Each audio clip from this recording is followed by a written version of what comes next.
What am I, an hour late?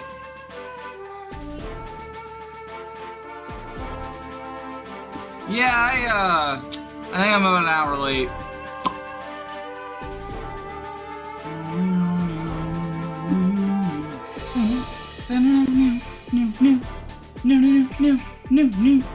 I have no excuse, I was just EP.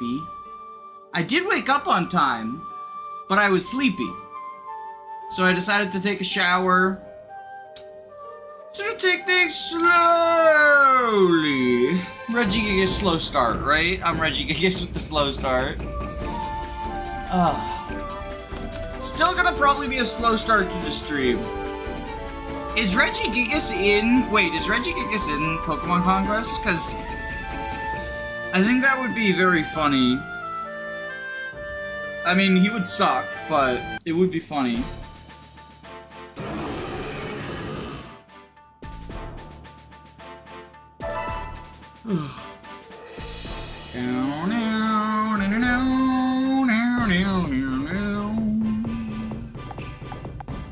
Alright, so we've got to fight the Ice Lady. Or Ice Guy? Lady Guy? Don't know. It's not in this game. That's so sad. That's so sad. They hate to see a badass bitch win.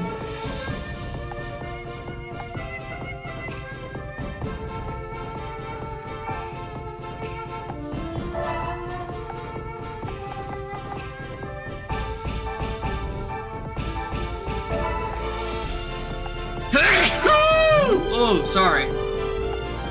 Wow. Yeah, just finishing up Pokemon Conquest. If we have time at the end of the stream, I'll also,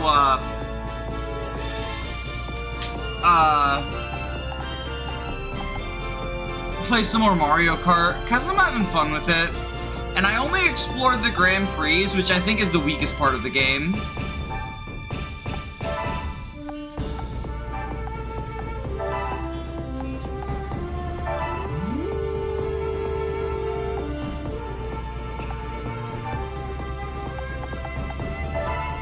Hey Sonny, hey Vivek, hey Banemane, how are you? Rancy has the technology for blimps, but it's still in the feudal period. When were blimps first invented?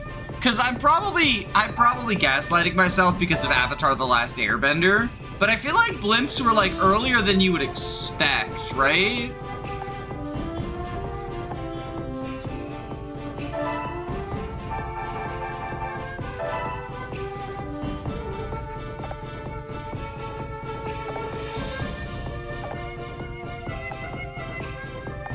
Let's use Red Ponigiri.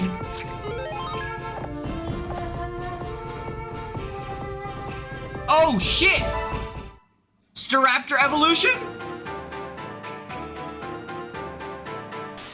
1852. Yeah, so that's earlier than I would have thought. It's not the feudal period, obviously. But that's earlier than I would have thought. Emboar! Okay.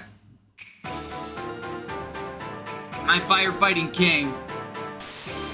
Yo, when is Emboar getting added to Mario Kart World? He's got a big ass fucking dumpy on him.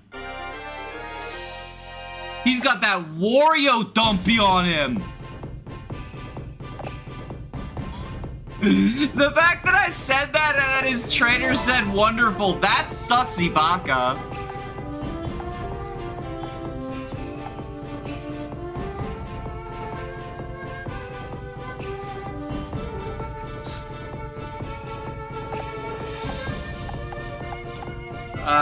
Pichu, yeah.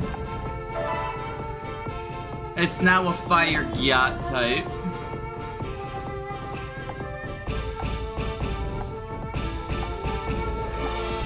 You're not wrong. I kind of hate that you said that, but you're not wrong.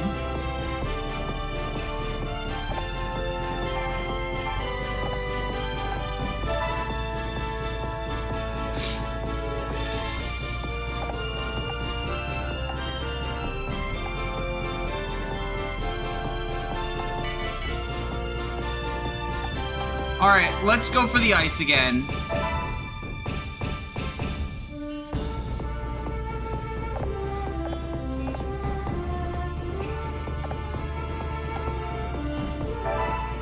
We need Jolteon and Jigglypuff, that's mandatory. We definitely bring Emboar. I mean, as funny as Rhyperior is, I do think, like, the ice really gets it, like, the slip and slide really gets in the way of him, right? And his gimmick. But we can't leave him behind. He's the GOAT.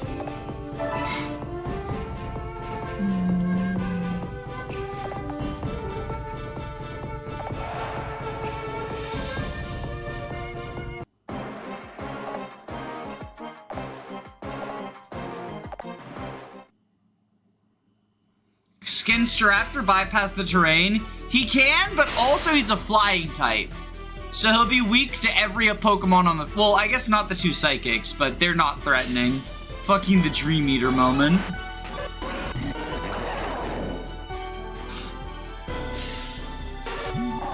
It was actually 1910s. Staraptor is cracked in this game, so I've been told. I do plan on using him for, like, the dragon fight. But I think bringing in a Staraptor who's weak to 4 out of the 6 Pokemon and is only really good against these two who are like the Wombo Combo Lamos is not a great idea.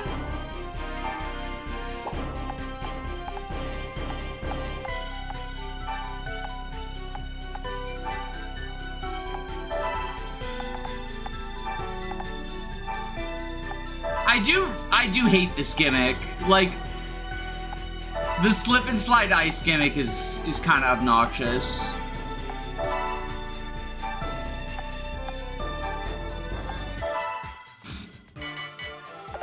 Do we just let them come to us? I feel like... Oh, are they not affected by the slip and slide? No. Is Lapra immune, or is Lapra just not on the ice yet? I can't tell. I think it looks like it's immune, but I might be wrong. Yeah, it's definitely immune. Oh, that's stupid. And then I know Munna and Musharna are gonna be immune because they're levitating. Well, it looks like Munna isn't. This is... I don't understand this.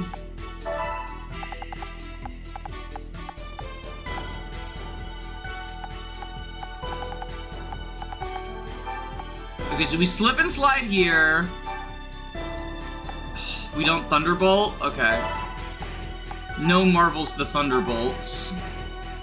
Asterix.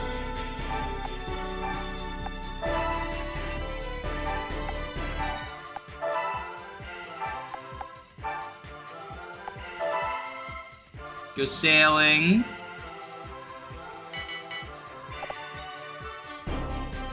Munna doesn't have Levitate? Really? You mean in this, right? I'm pretty sure, I might be misremembering, but I'm pretty sure it has Levitate in regular Pokemon.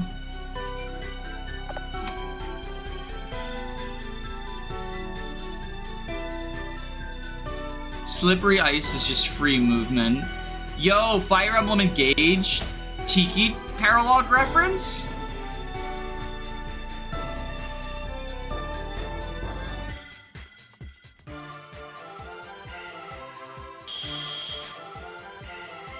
Dodge Tank Jolteon. The Dodge Tank Jolteon will sweep. We all know this.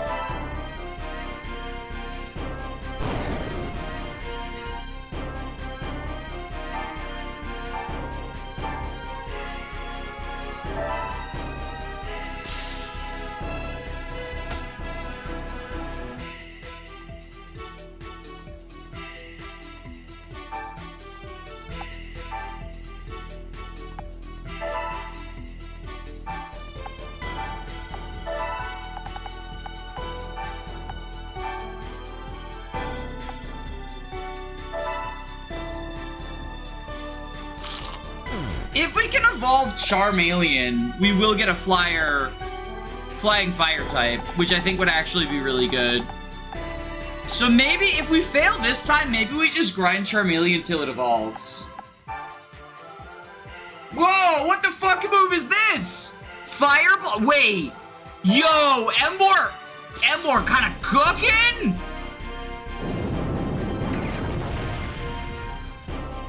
I didn't even look at its new move. Yo, time for Dream Eater Gaming. No, Rhyperior, don't go to sleep!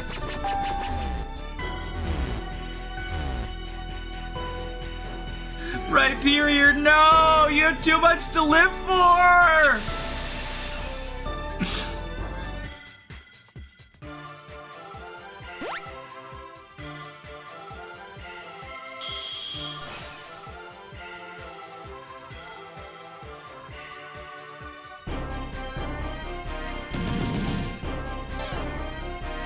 Damn, my dodge tank can't even dodge Icicle Crash. It's so Jover.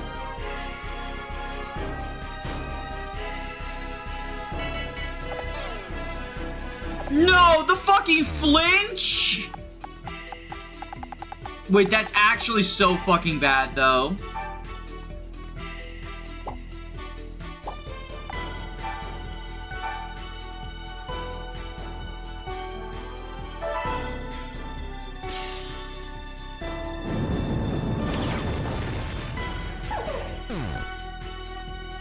I'll remember this.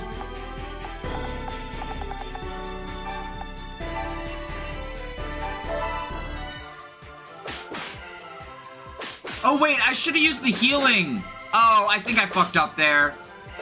I forgot to use Jigglypuff's healing move. Still snoozing away.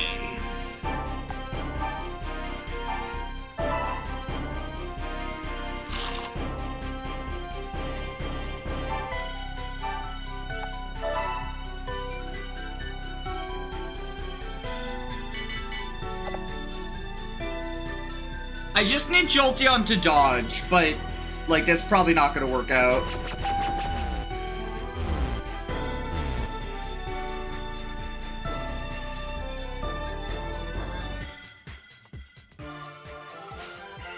Okay.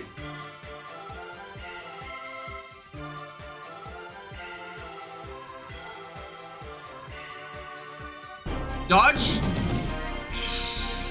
The fucking flinch screwed me over so hard. Oh, okay, we're good.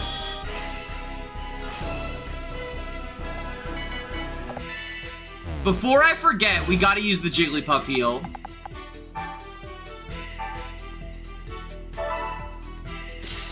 Rhyperior's in a very unfortunate position.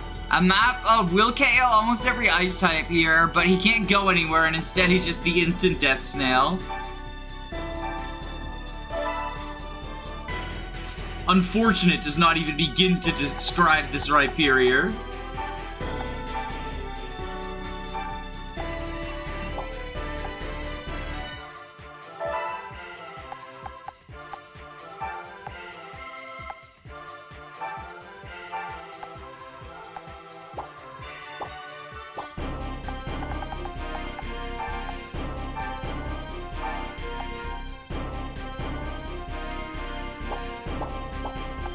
Alright, we use you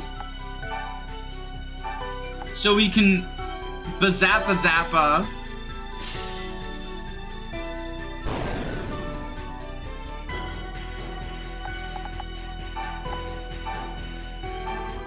And then we do this. Fire Fang! Or Fire Blast! We shall withdraw. Yo, you can't learn Withdraw. You don't even have a shell. We appear to be having difficulty. Gen 1 frozen moment. Still asleep.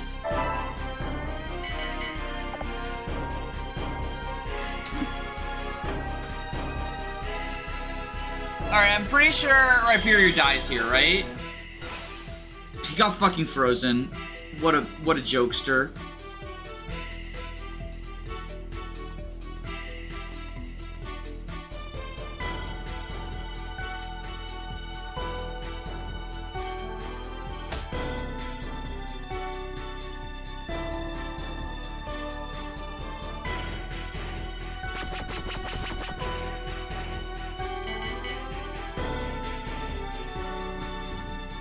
Alright.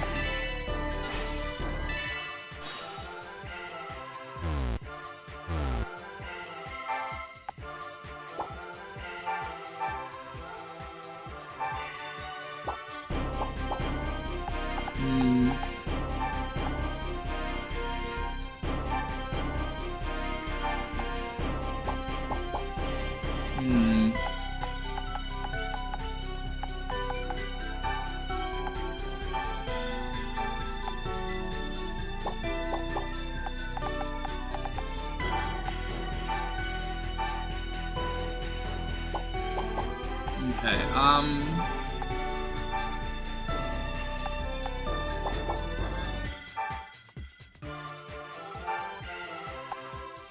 we use the super potion. And then slide all the way down here.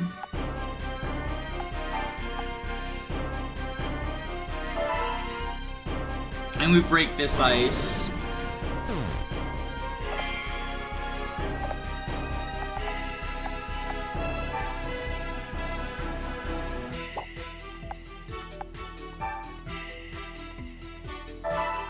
Rhyperier's he's just chilling. Alright, let's beat up this Muna.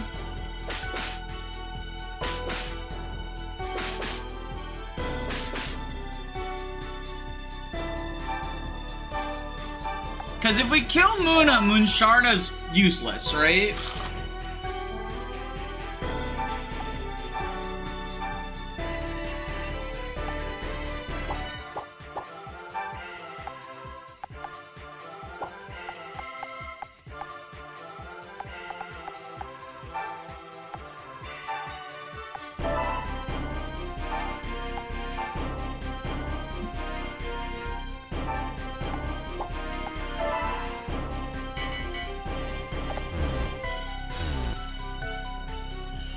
Deeps. Oh no!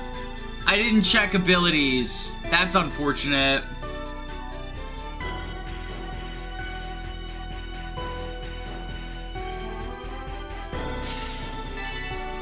No balls. Jolteon's only weakness.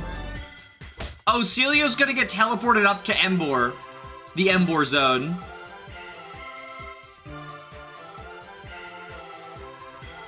Dodge Rhyperior! He did not dodge.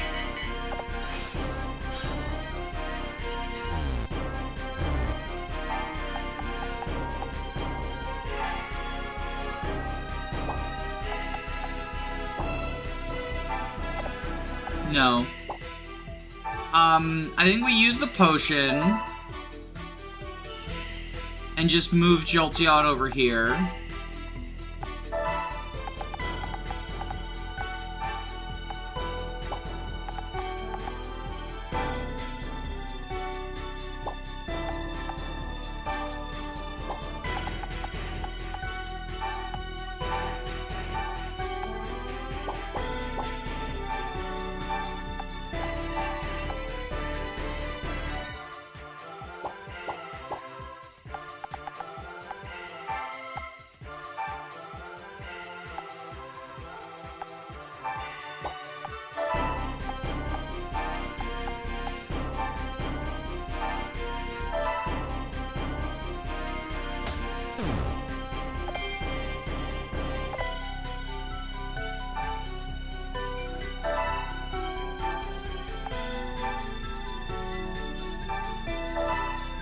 Break the tree? What the fuck does Ivory Grace do? Ooh. I mean, that seems pretty cool.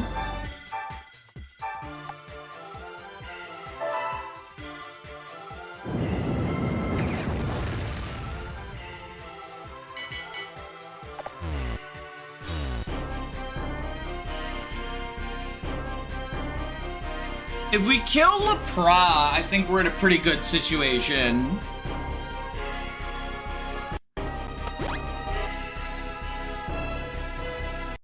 Most of the maps are fun. IMO, this is not most maps though. Yeah, I liked a lot of the maps, but these last three, like this final stretch of the game has kind of sucked, in my opinion. Obviously it's subjective, but I didn't like the flames that put you to sleep.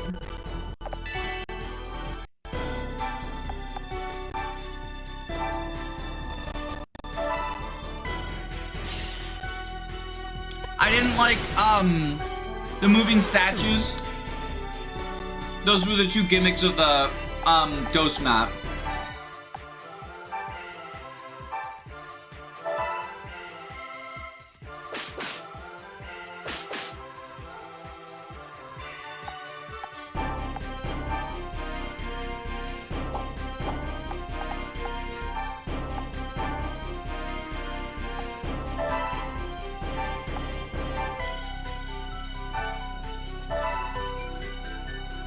And then the gear map was just like, it was just a lot.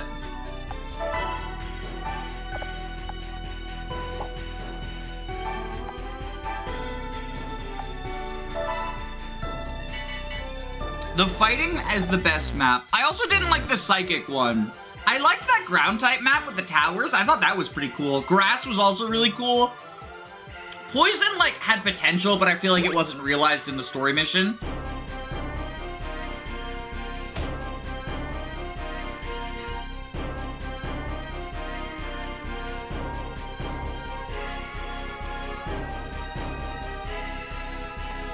The bug map was cool. Once I figured out how the gimmick worked, I liked the bug map.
This music is nice. The music in this game is top tier. Like, I think this is some of the best video game music out there. I like it a lot.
Last time I was on the psychic map, I timed out because the portals would not line up. Yeah, that happened to me during a wild battle when I was trying to catch something. And that was the first time I played the psychic map, so it solidified my hatred.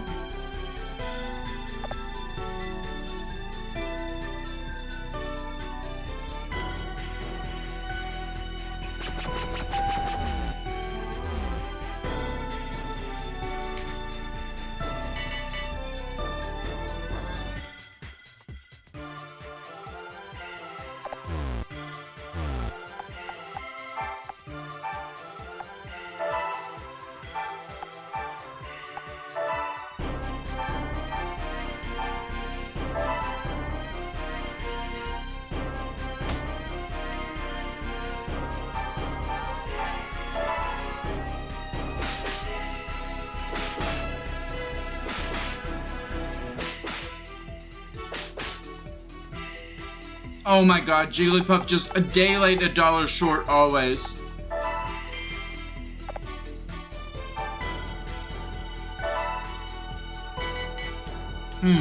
Sorry, I'm also like, I'm still kind of waking up and I'm eating. So this is like not gonna be great commentary, lol.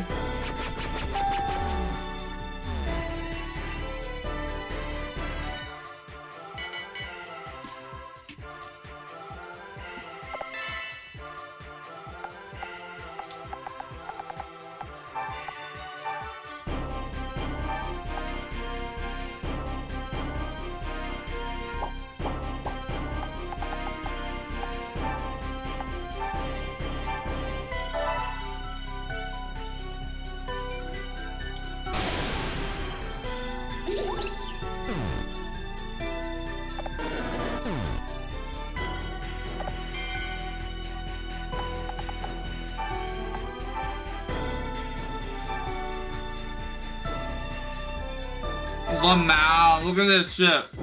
I'm just killing all my own creatures.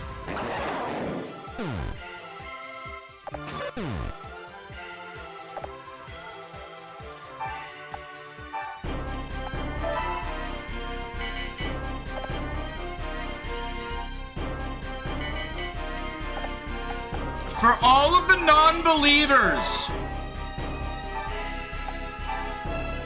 For all of the non-believers, this is the power of Rock Wrecker. Well, okay, maybe you were correct to be a non-believer.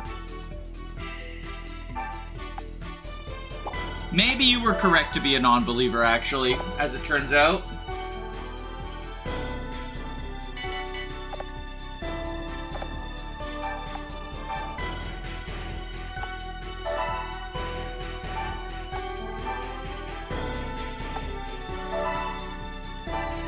Am I gonna lose to the fucking timer because of this goddamn Moonsharna?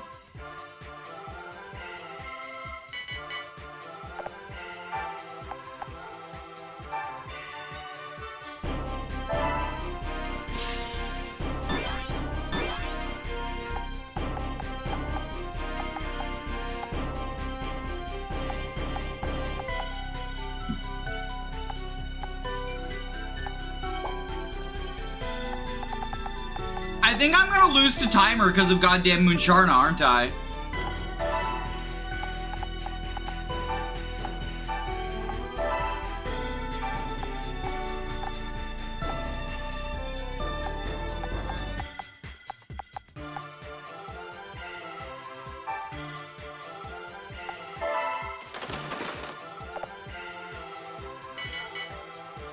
Like, can I actually get this guy in 11 turns? I don't think so.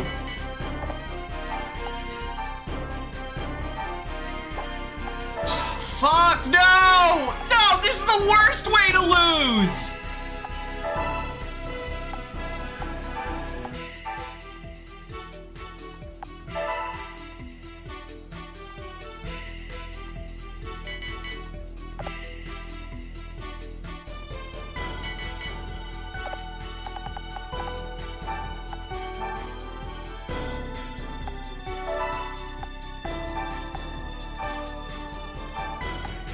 No! Fuck! Oh, I thought I had it lined up. Oh my god, oh my god. I'm losing the turns! I hate this shit! No!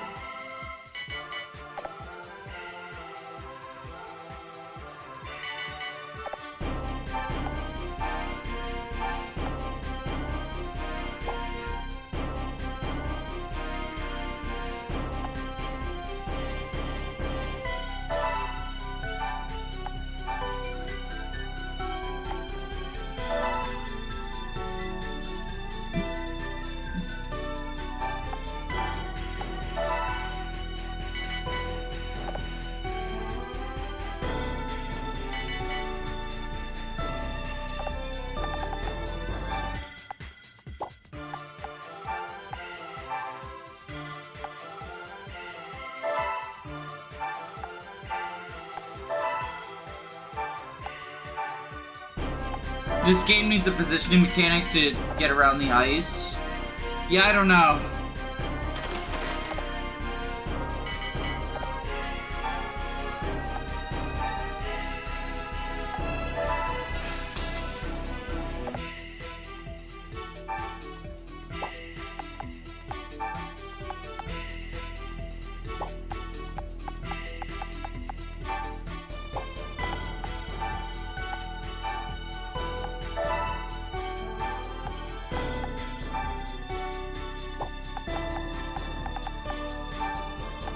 I think I'd lose to turns. We have 6 turns to kill this guy, and he can just stall.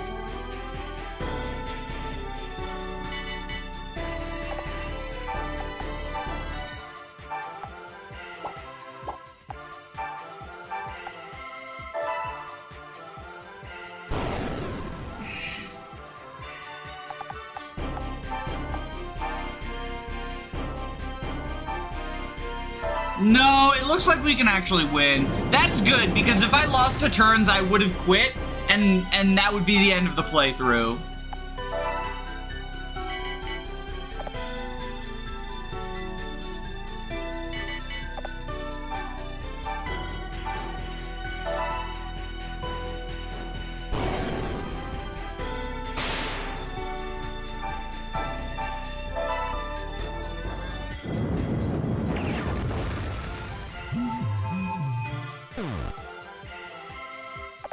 How depressing.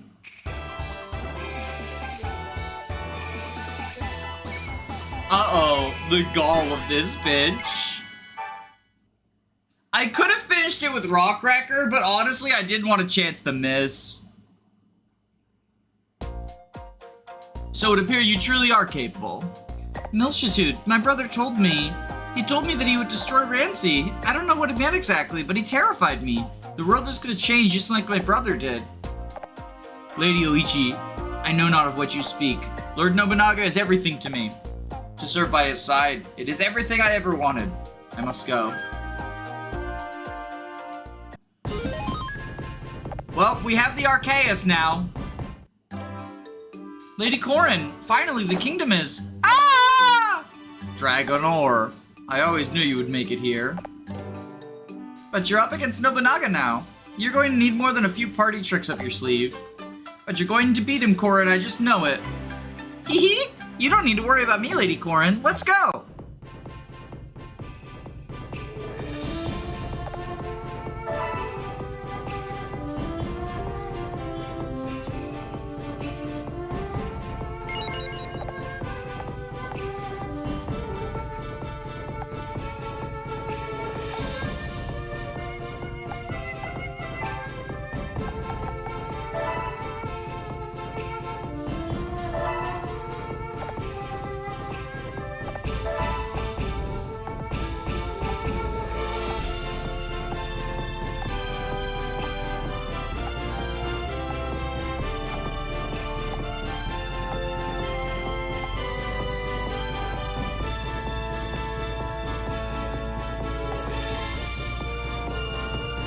Hey, listen to this! The super rare Pokemon has been seen in the park in Viperia. Let's go say hello. Ooh. Let's go.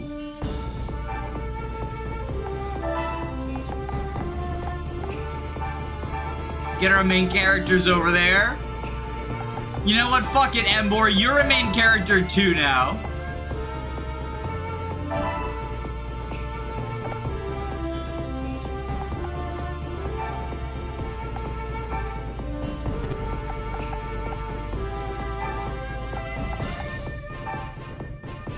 Pokemon Yaoi. Having to replay this sounds like hell. I already had to play the Ice chapter once and fail. So, like, I didn't want to play it a third time.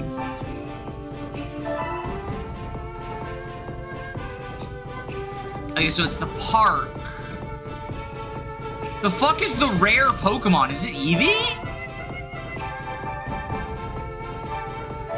That's a lot less exciting than you made it sound like.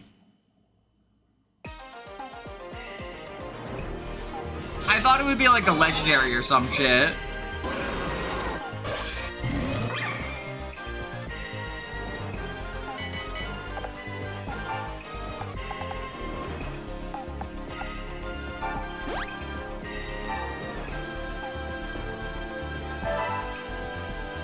Holy shit, Eevee is so rare. Is it actually? Is that actually like... Should I be more excited about the evolution than I am?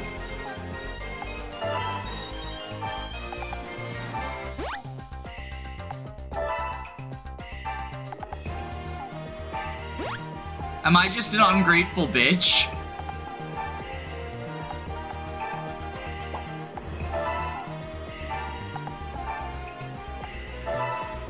You can get a second Eevee since it's through your perfect link. Yeah.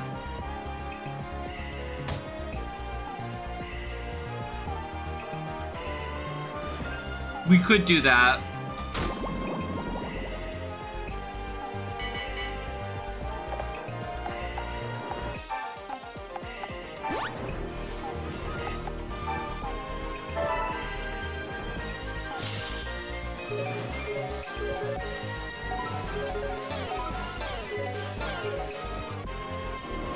I don't really like the rhythm game, but it's like, you know, whatever.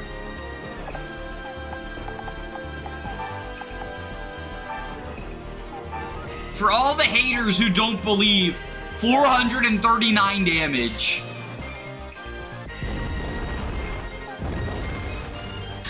Sorry, 888 damage.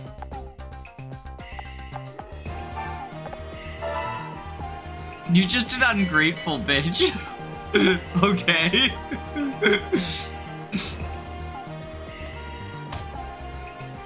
Can Roichi not link with anything? Who's Roichi?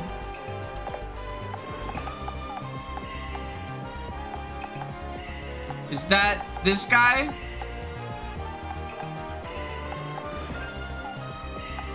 Who's... I don't have a Roichi.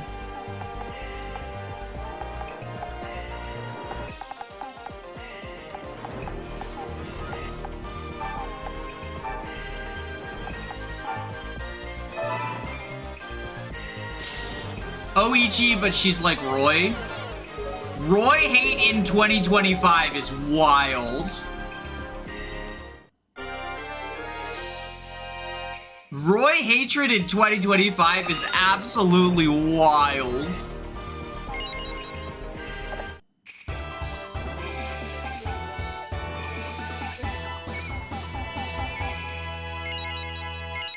One day, Fire Emblem fans will learn that accuracy actually matters in the game where everyone complains about hit rate. But not today, Zerg. Oh, the Sewaddle's afraid it's gonna get replaced.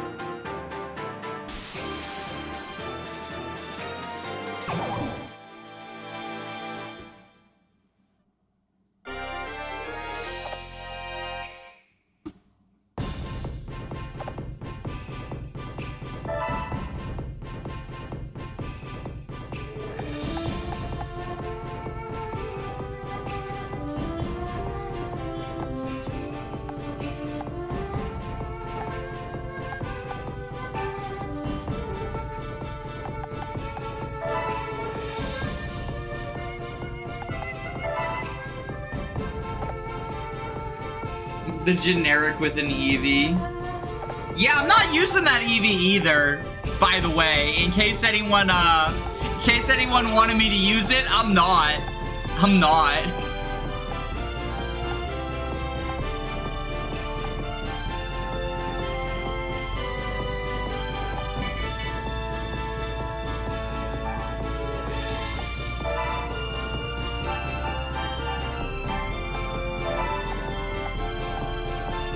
We got our final squad right here.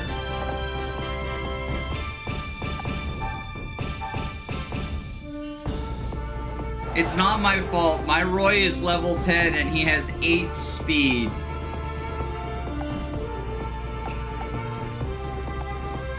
Damn.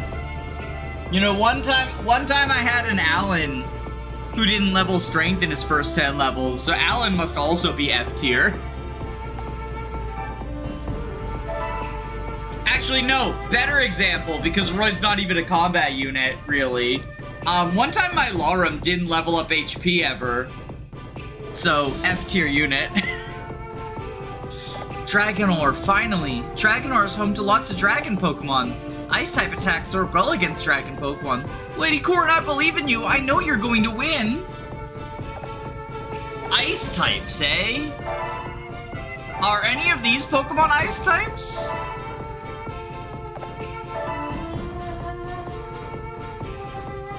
I'll put this one to bed in no time. Glaceon is a Goto that's an S. The Kingdom of Dragonor. Lady Oichi, you have returned. I have returned, Ranmaru, but not in the way that you think. I'm here as Lady Corrin's friend and ally. Lady Oichi, it's not still too late. I beg you to reconsider. You are Lord Nobunaga's sister, after all. Enough. Ah! Lord Nobunaga, I shall not tolerate anyone who attempts to stand in my way, even if they are my own flesh and blood. I had almost grown tired of waiting for you. Now it's time. Time for Nobunaga to take the final step.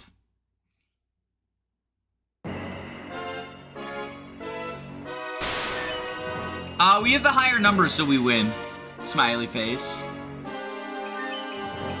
Oh my god, it's Fire Emblem 6 Chapter 8.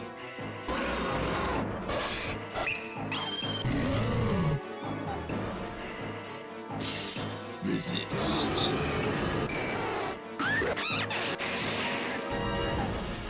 Unfortunately, they all resist electric because they're all dragons, except for there's also a grass type. Show me that you are superior to Nobunaga.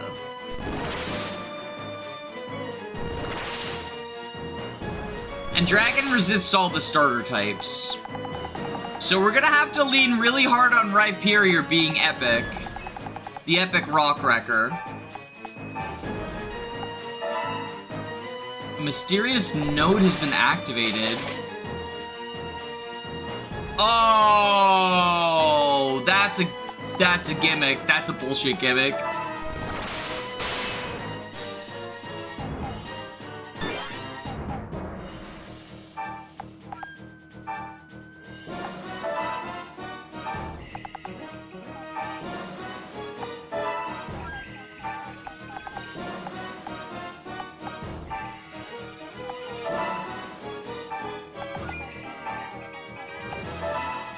Roy's just kind of like the child I hate.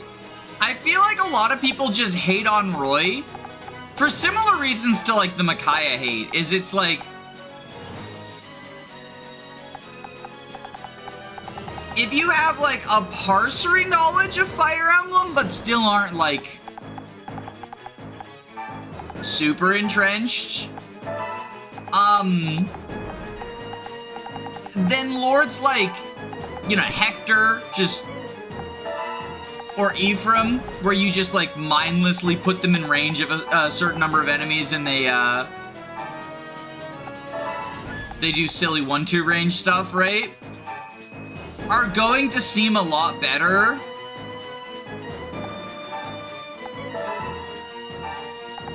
than ones where you actually have to think.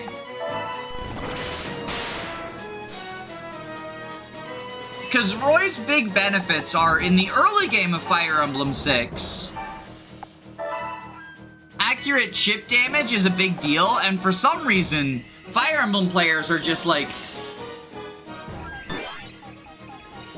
unable to conceptualize the idea that accuracy matters. Like, there's still these skill is a dump stack propaganda.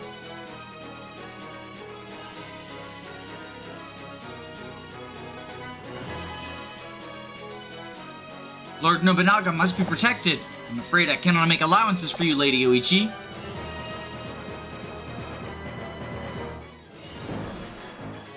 It's our turn.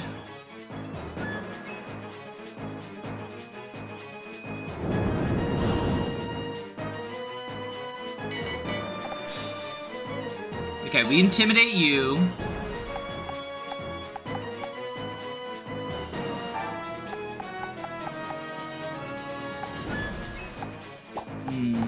Because you being a dark type is actually obnoxious.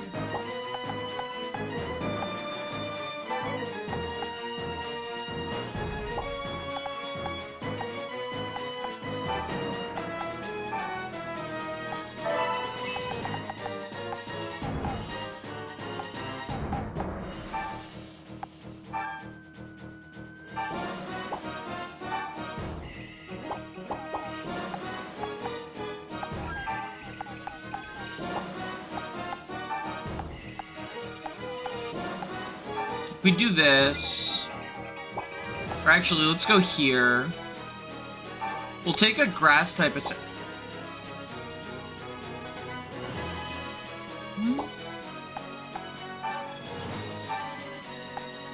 Oh! It's a ram attack. Okay.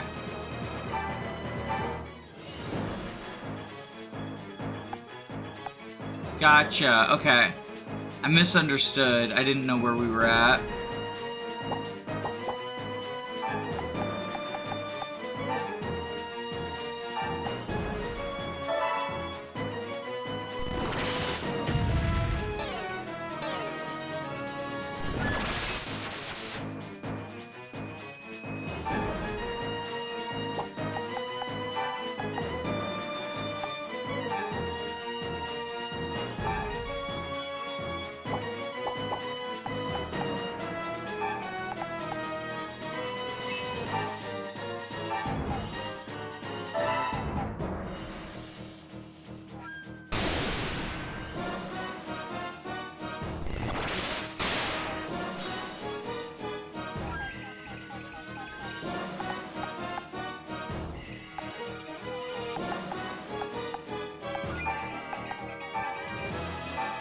Okay, we do this.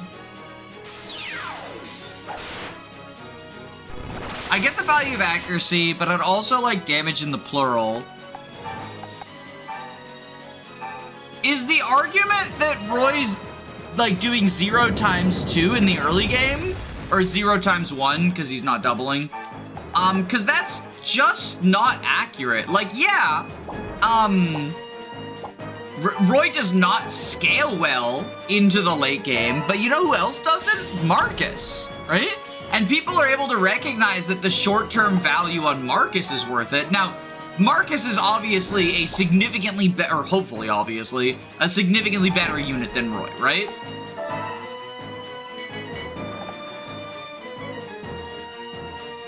But the early game of Fire Emblem 6 is by far the hardest portion of it. I do think the early game of most Fire Emblems is the hardest, but when it comes to Binding Blade, in part because of the, like, glitched hard mode stats, like the glitched double hard mode, and in part just because you don't have that many good units. Like, you've got Marcus, Deke, and everyone else kind of feels like an extension of the Scrub Squad, right?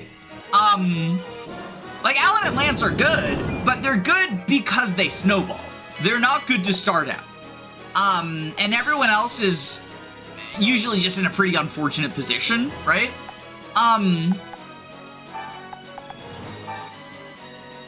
So having the ability to accurately chip in the game where hit rates are a big deal against really dodgy enemies like nomads, like, everyone talks about, oh, the rapier doesn't deal effective damage to nomads. But I would say, who cares? Like, actually, who cares about that? Because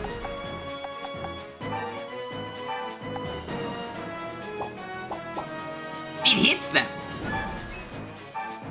The rapier, on average, is going to deal more damage to the nomads than, like, a steel sword. Okay, come on, please kill. High roll on the dino. Not high roll. Jigglypuff can finish it off. It's part of a bigger plan. Jigglypuff, finish. Who cares? All enemies are weak to 100% accurate damage. I mean, that's the Armor Slayer tech, right? Is recognizing, oh, the Armor Slayer has like a ridiculously high accuracy. That's good enough, you know?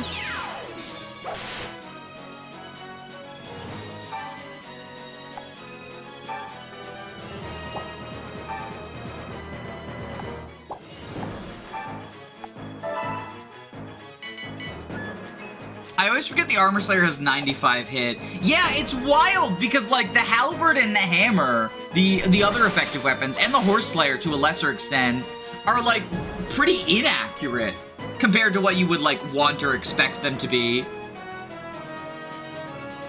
But for some fucking reason, the Armor Slayer just didn't get the memo. And it's like, hello, I am a Fire Tome, actually.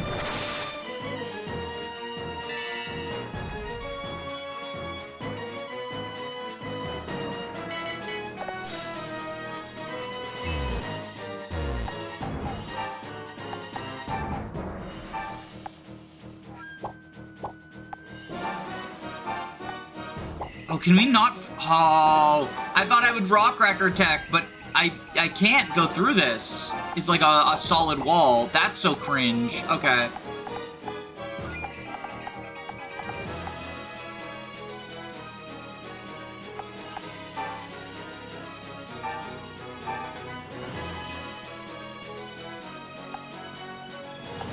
I think we do this. This gets the two of them. Are you kidding me? That's so obnoxious. Double miss. Okay.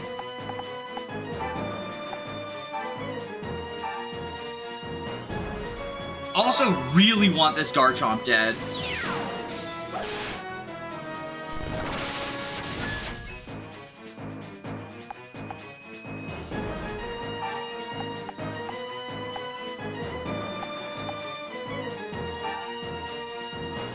Can't even do... I can't even do anything with this guy.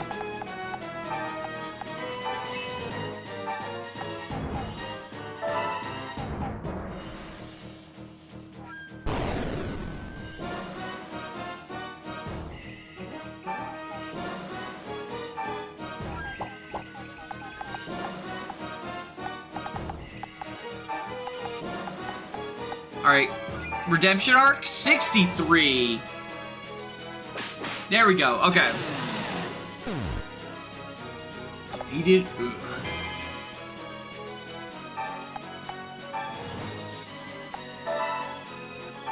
I guess we just go here and like hope that we dodge or whatever, intimidate and stuff. Honestly, I play Absolution and I tell you, an effective weapon having 60 hit rate is so stupid. It's why, despite having access to the axes, I really don't like Lot and Wade as units.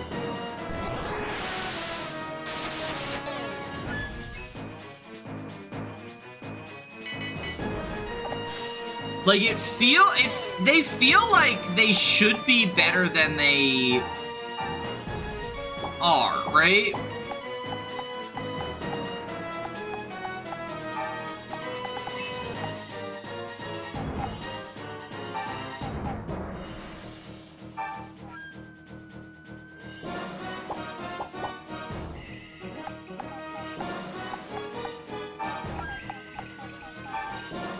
Okay, we can rock wrecker you if we hit.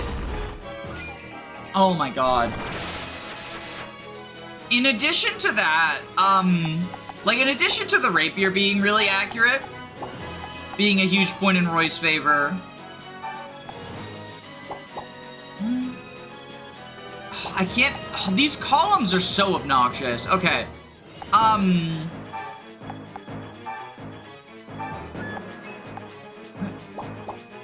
do we just, I guess, go here? Yeah, sure. In addition to the rapier being super accurate, if you're using supports, Roy provides a bunch of accuracy that way. And if you're not using supports, like if you...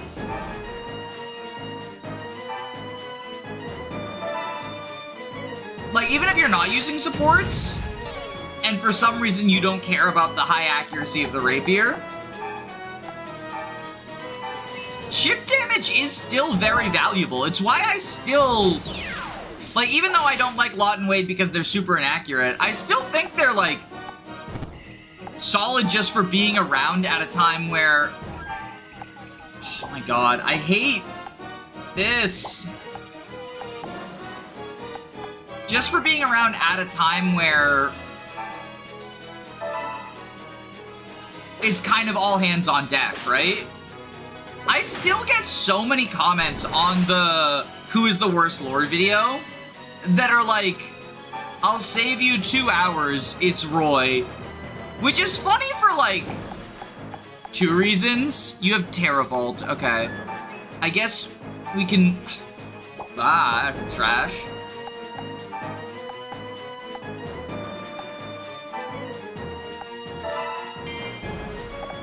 One, because, like, that genre of comment is always kind of weird to me, because it assumes the reason people are watching, like, those sorts of videos is, like, just the question in the thumbnail, right? Like, oh, who is the worst lord? I don't actually know. I literally just want the one-word answer, right? As opposed to, like, no, people are there for, like, the interesting discussion and stuff, right? Okay, you going to sleep is good.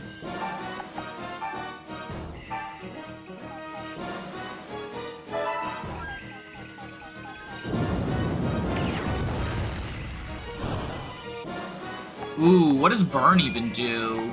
I mean, damage over time is gonna be good.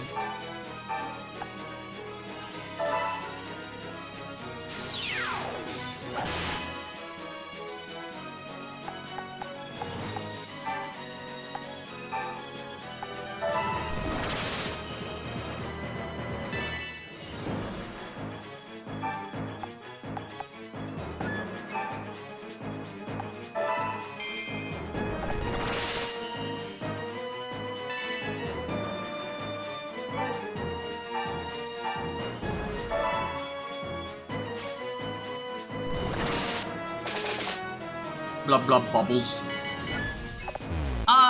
But also, like, yeah, like chat says, Roy's not even the worst lord in GBA. Like, even if you think Roy is bad, right?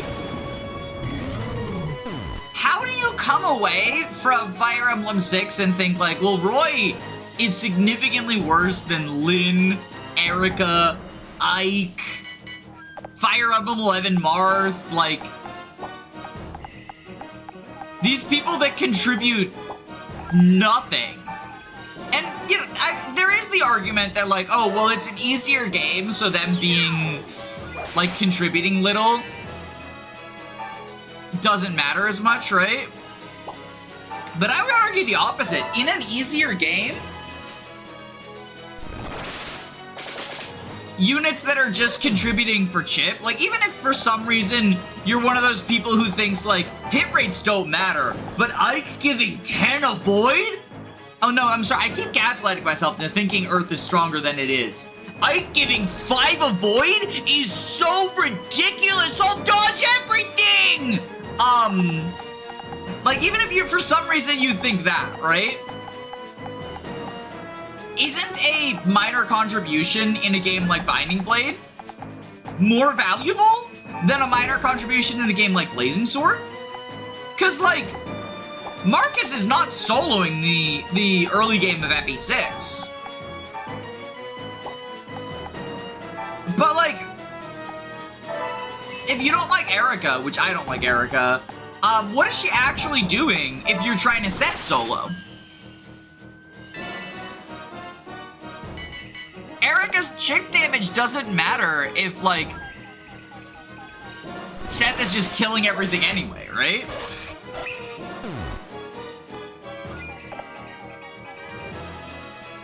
Honestly, I prefer seeing her as a mage lord.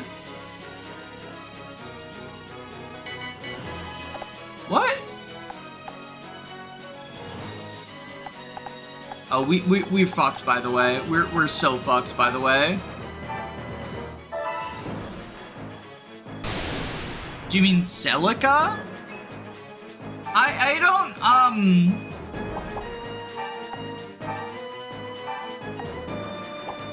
Oh, wait, we can Rock Wrecker. 34 damage, 51% accuracy. Welcome back, Lawton Wade. Oh, but he clutches up. He clutches up. Rhyperior knows it's time.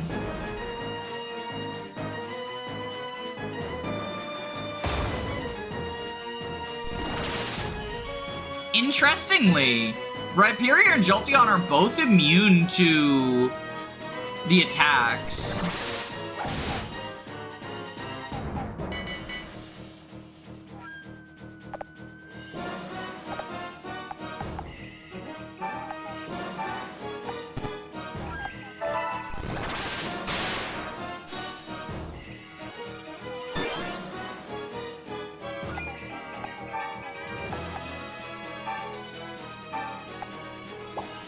I don't think we win this, but I think we lose to turns, which is at least more honorable.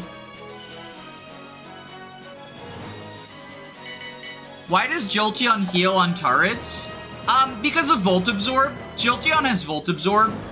So, the turrets all deal starter type damage, which Dragon resists. Green is grass, blue is water, red is fire, and yellow is electric. And so, Rhyperior lightning rods off of the electric, and Jolteon heals off of it, right?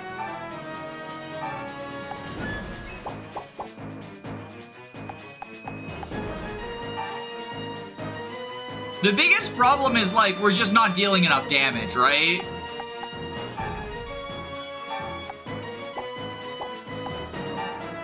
Because everyone either resists or is immune to Jolteon.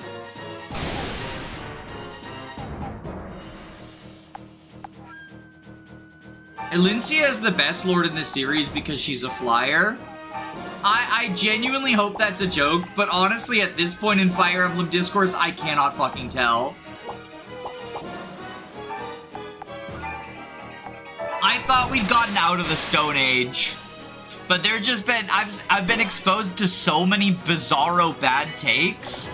It's the mecha brain rot.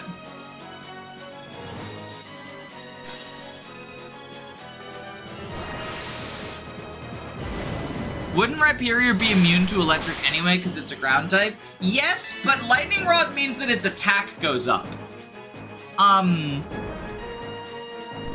Which, you know, Rock Wrecker getting stronger is pretty cool, I guess.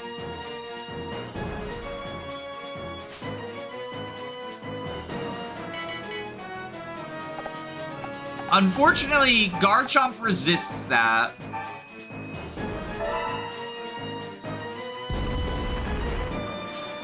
And also we miss.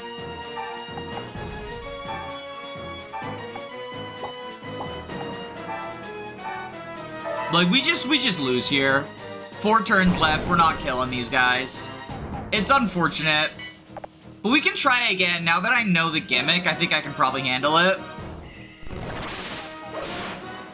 The best Lord is Lucina because she doesn't cause a game over. This is a joke. I'm glad you specified that it's a joke because I legitimately, like, the unironic things I've gotten. Okay, this is so washed. This is so washed. Oh wait, Terravolt! We're not actually immune, we just resist. It's fine though. I mean, it's not fine because we game over because we run out of turns.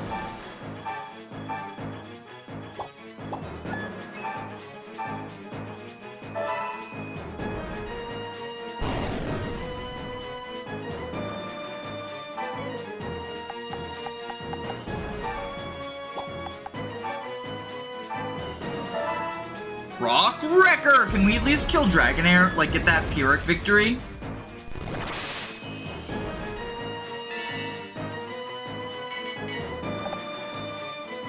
Do you have any ice types? I have a Sneasel, but I don't care. We gotta use the team we got. We gotta use our friends. Strong Pokemon, weak Pokemon. Karen, quote.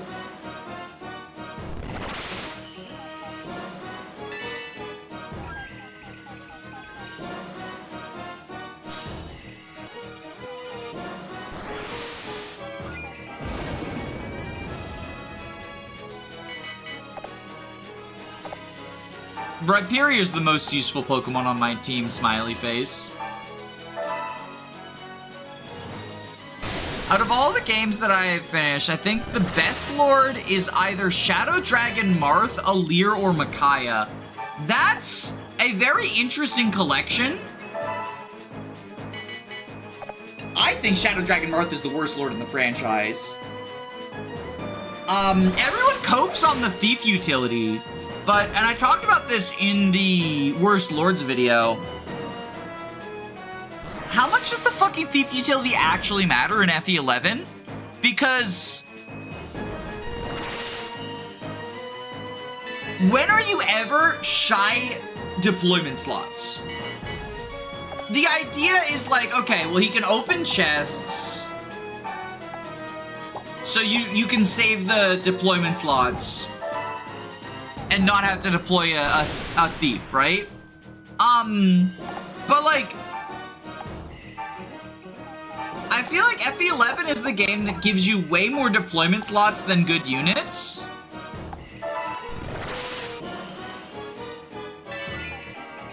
Not only that, but if Marth is opening chests, because every map is a Seas map and there's no rescue, if Marth is opening chests, he's not making his way to the throne. Which, like, I don't care about turns, but 11 does often have, like, scary get-out reinforcements. And I wanna seize the map before the reinforcements show up, not because I'm of the, like, bizarro belief that it's actually just inherently better to beat the game in 12 turns than 13, but because if Scary Cavaliers show up on turn 13 and kill all my guys, I'd rather finish the map before that happens, you know? Time's up. And so, there are some maps where, like, just opening chests with Marth is a thing that I do. But even on those maps, I usually deploy Julian or Ricardo just because it's like, well, who the fuck else is getting in slot number 12, right? Utility-wise, FE1 Marth is the best unit in his game. No, that's a common talking point. I don't think he's a bad pick, but I think Minerva's better. I think Minerva's just significantly better. I'd put Marth at number 2 in FE1, personally.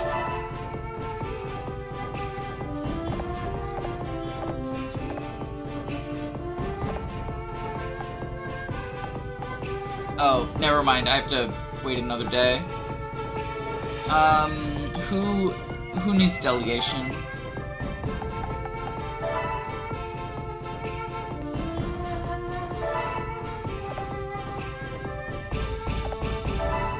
A lot of the FE1 cope is the provoke thing, right? The AI is programmed to attack Marth over other units. The thing about it is that FE1 is an incredibly buggy game,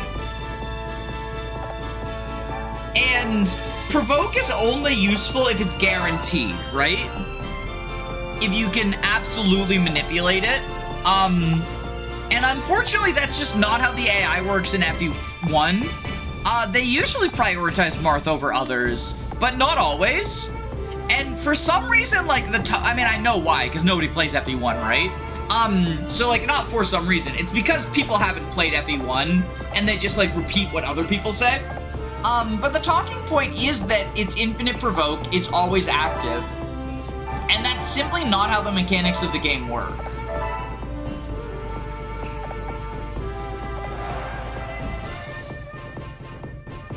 Marth has to sit on his ass on the way to the throne. Chest put him far away from this.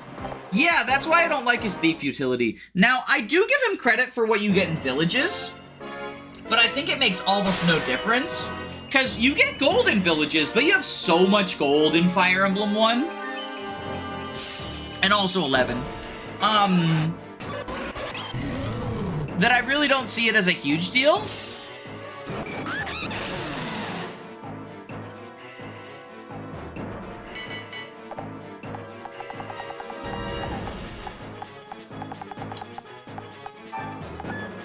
And the other items you get, like, what, are we giving him credit for, like, the Chapter 3 Devil Axe?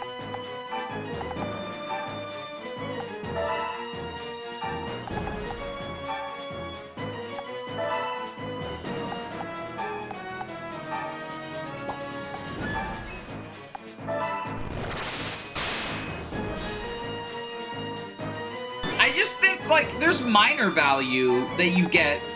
You get minor stuff from the villages, but I think most of it is just that. And so it's like the idea of, like, how much do we care about Colm? Because he can steal stuff, but he steals, like, an energy ring and, like, a red gem. You know, it's one of those situations where it's like, this is technically a piece of value that this unit brings to the table, but it's just not that much value.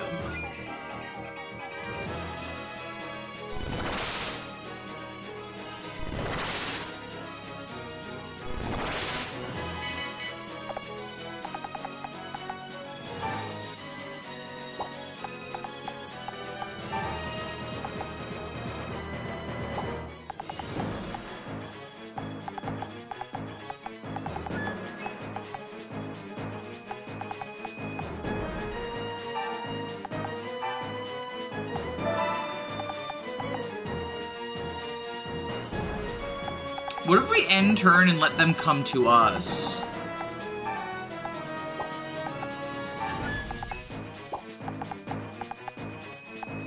Yeah, we move Jolteon over here, we move Rhyperior up, and then we just end turn and let them come to us? I think this is like the Fire Emblem multiplayer, where you just, whoever engages first fucking loses. Fun fact, the Ice Boss is the guy that betrayed Nobunaga, and the Fire Boss is the guy that defeated him in unified Japan. I knew the Ice thing, because someone told me that last stream. I didn't know about the other one. The Fire one. I wonder why the Fire one... Because, like... Fire isn't, like... Fire's weak against dragons, and it's also not, like... what I think of as a unifying type or anything, right? That's interesting. It's an interesting decision.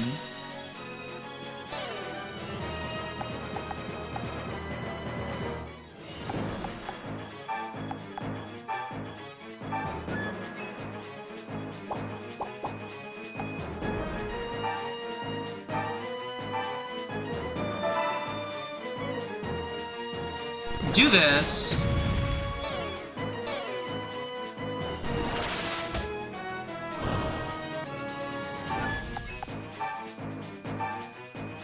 Do this.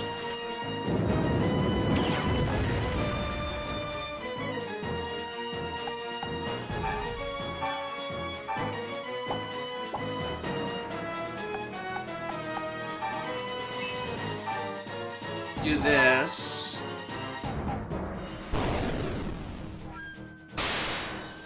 Oh, he's fucking paralyzed too. Wonderful.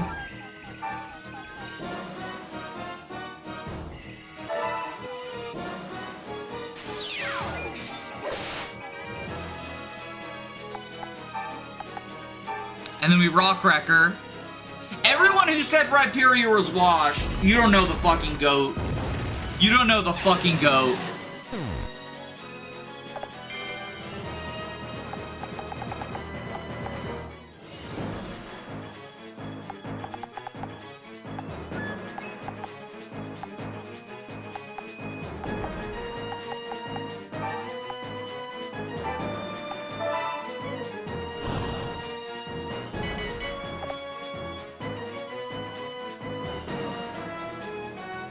Okay, Dragonair's just being a poop face. 2-move doesn't matter if you just turtle. Spoken like a true Doga archetype. Yo, the double dodge!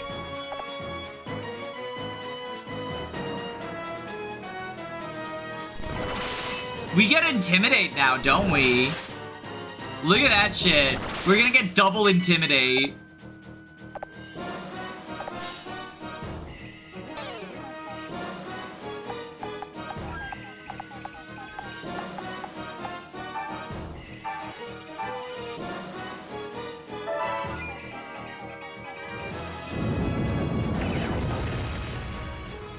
Well, that was unfortunate.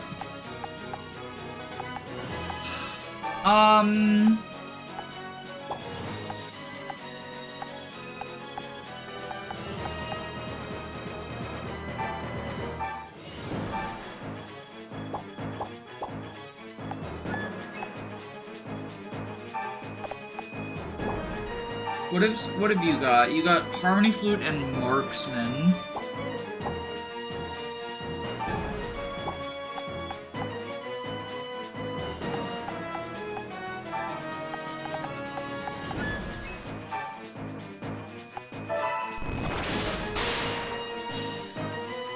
Okay, this will get... We absorb this, and then I believe... Oh, it doesn't turn white. Okay, I thought it would turn white.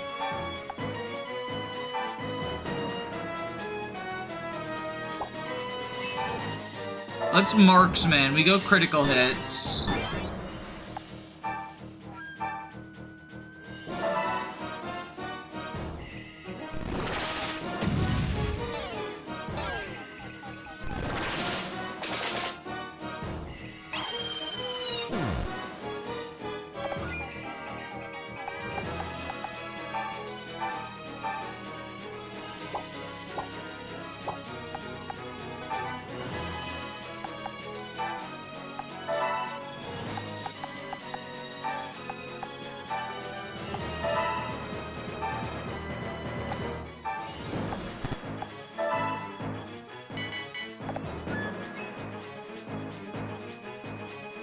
The paralysis ain't doing shit.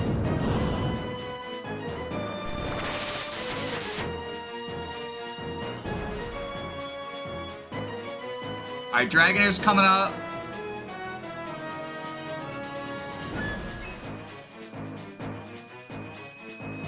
Leaf Storm, who cares? Yeah, 25 damage, and his attack goes down. Get fucked, loser.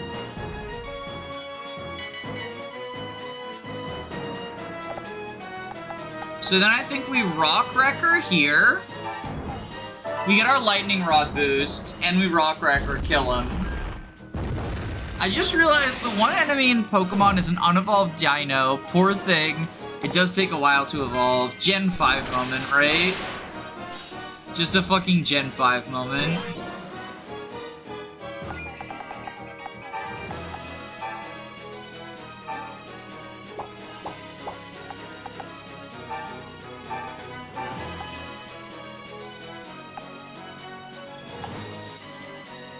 You kill this guy. Kill this person!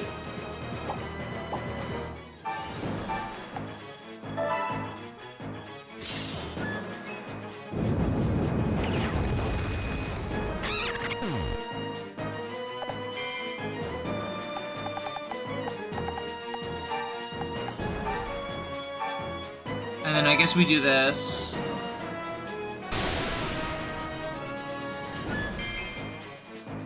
Get some gold.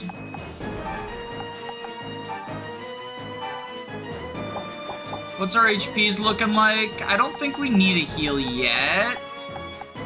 But I think we use Jigglypuff's ability next turn.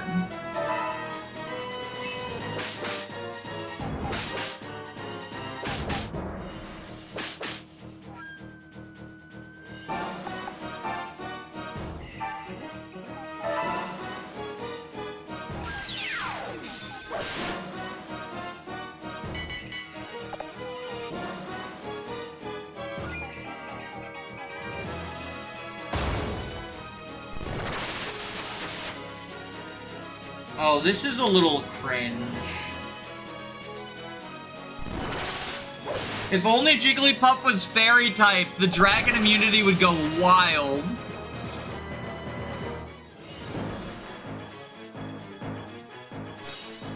So we get Mold Breakered.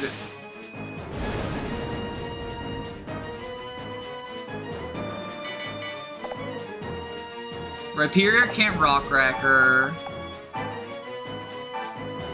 That's fine, though.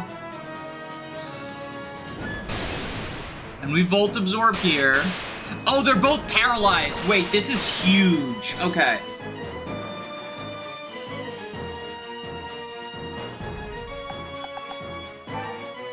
Jigglypuff uses the Sweet Song. And then we slap you. Unfortunate.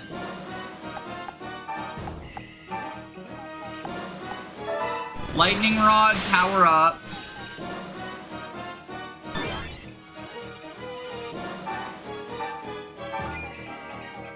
We hit all y'all. Like, that's a baller Fire Blast right there. And then we hit y'all.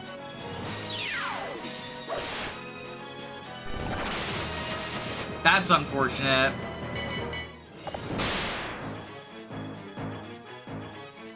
You're still going for Jigglypuff. Look, Jiggly's been useful, though. Dragon Tail.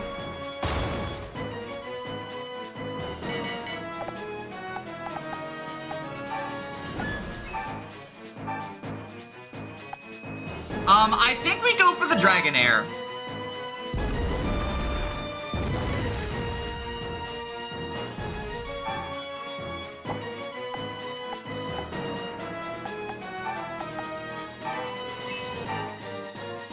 Because then we kill this guy with Gallade.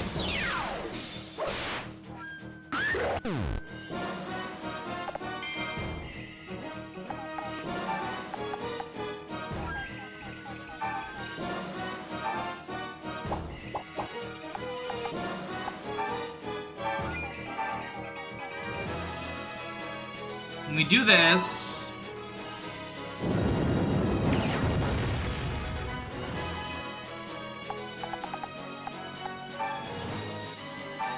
we courage.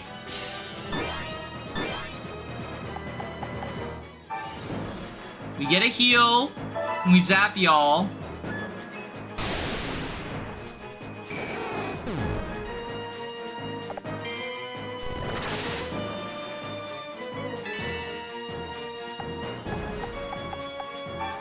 And time for Jigglypuff's noble sacrifice. She's gonna die to the grass turret, but she gets some chip damage off. Jigglypuff huge here. She really did earn her spot in the thumbnail. I think we need to all honor Jigglypuff and give her love and praise up until next time Hungrybox does literally anything. At which point, you know, we're not allowed to praise Jigglypuff anymore. She'll be canceled. Not her fault, just how the cookie crumbles sometimes, you know?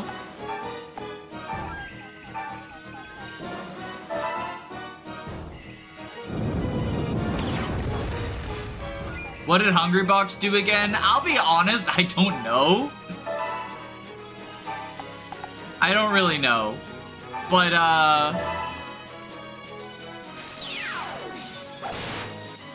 he's a Smash player, so... quite a lot.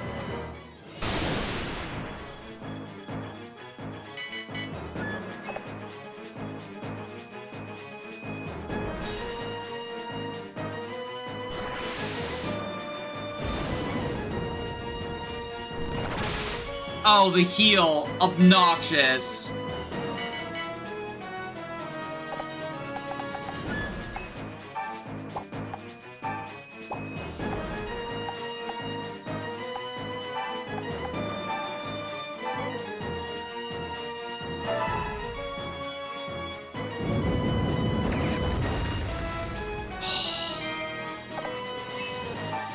That was a bad fire blast.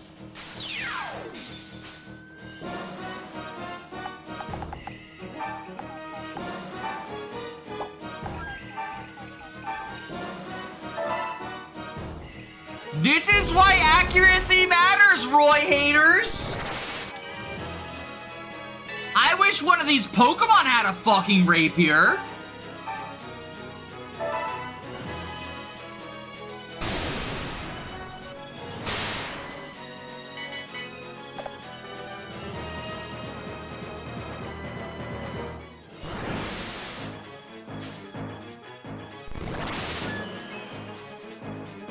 I swear to God, if we lose to turns... I swear to God, if we lose to turns because he's fucking heal spamming, I'm gonna morph.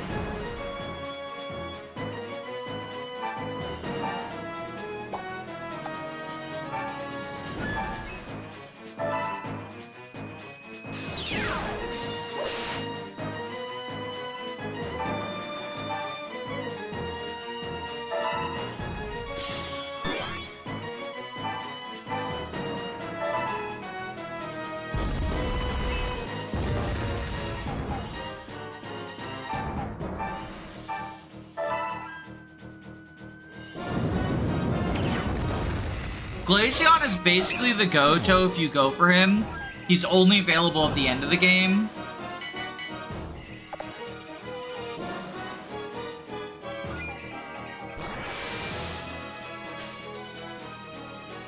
You can't lose to damage because of Volt Absorb and a ground type. So Zekrom does have functionally Mold Breaker. So Volt Absorb doesn't matter. The fact that it's a ground type, though, it does.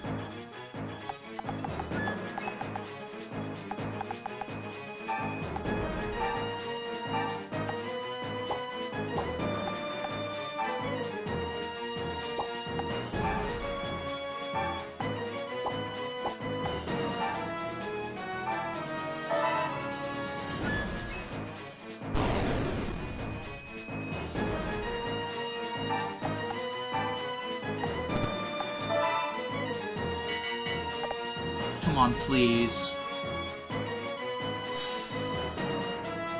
See, Terravolt is just reflavored Mold Breaker, so he does actually damage Jolteon.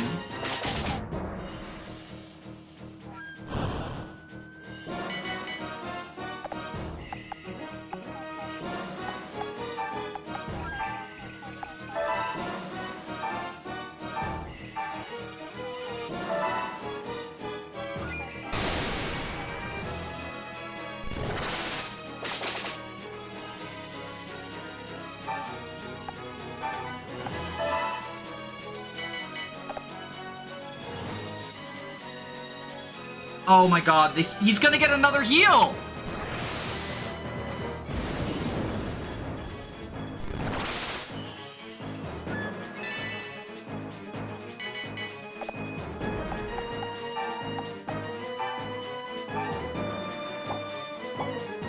I don't think... Oh my god, I don't think I can fucking beat this.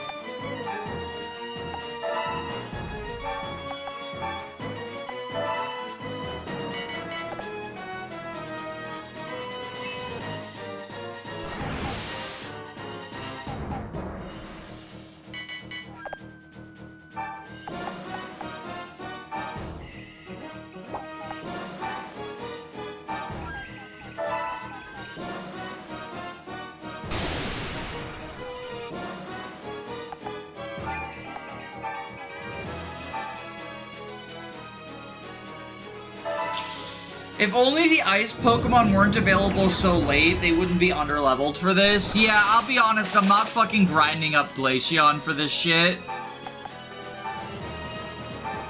Like, that's what chat keeps telling me to do, but like, I'm not doing it. Motherfucker!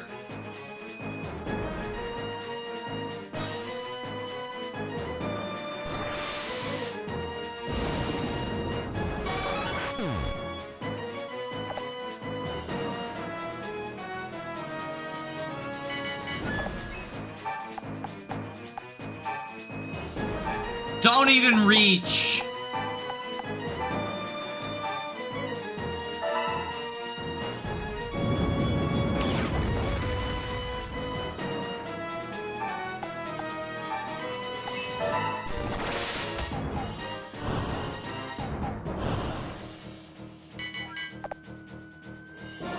This is it, right? That's game over.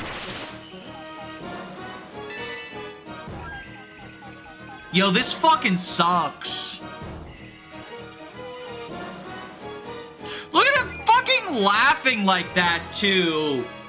That's just BM.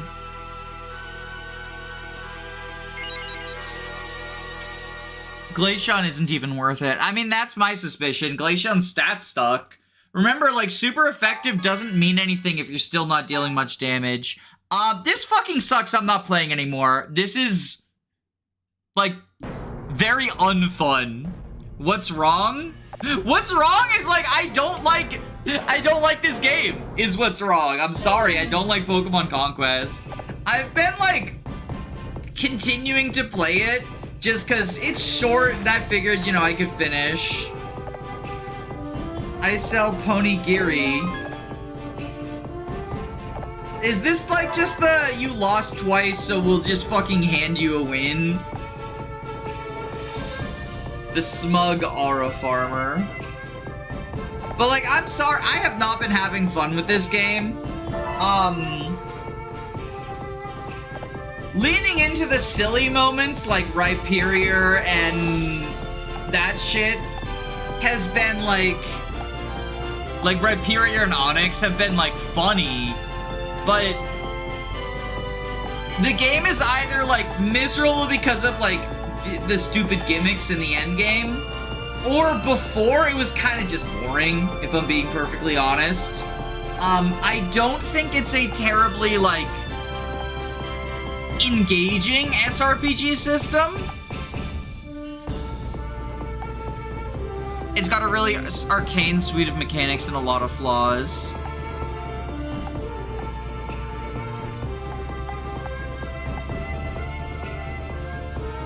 the design is trash.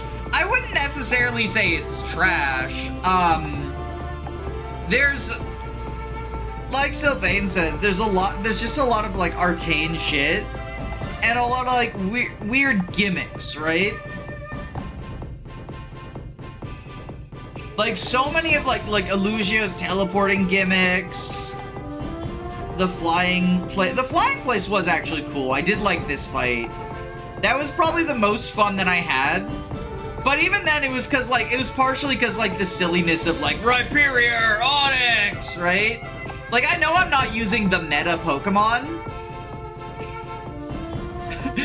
but it wouldn't be fun just to use the meta Pokemon, in my opinion. I wish it didn't have heal tiles and only the damage. I mean, we had him. We had him down to like 20 HP, and then he ended the map with like half HP left, right? I think if the Pokemon is just incentivized to like stall you out of turns, it's not fun. Especially because, yes, Rock Wrecker inaccuracy moment, right? But Rock Wrecker was not the only Pokemon that missed. We missed with Gallade, we missed with Staravia, we missed with a few people, right? I don't like the accuracy. One day Fire Emblem fans will figure out that accuracy is important.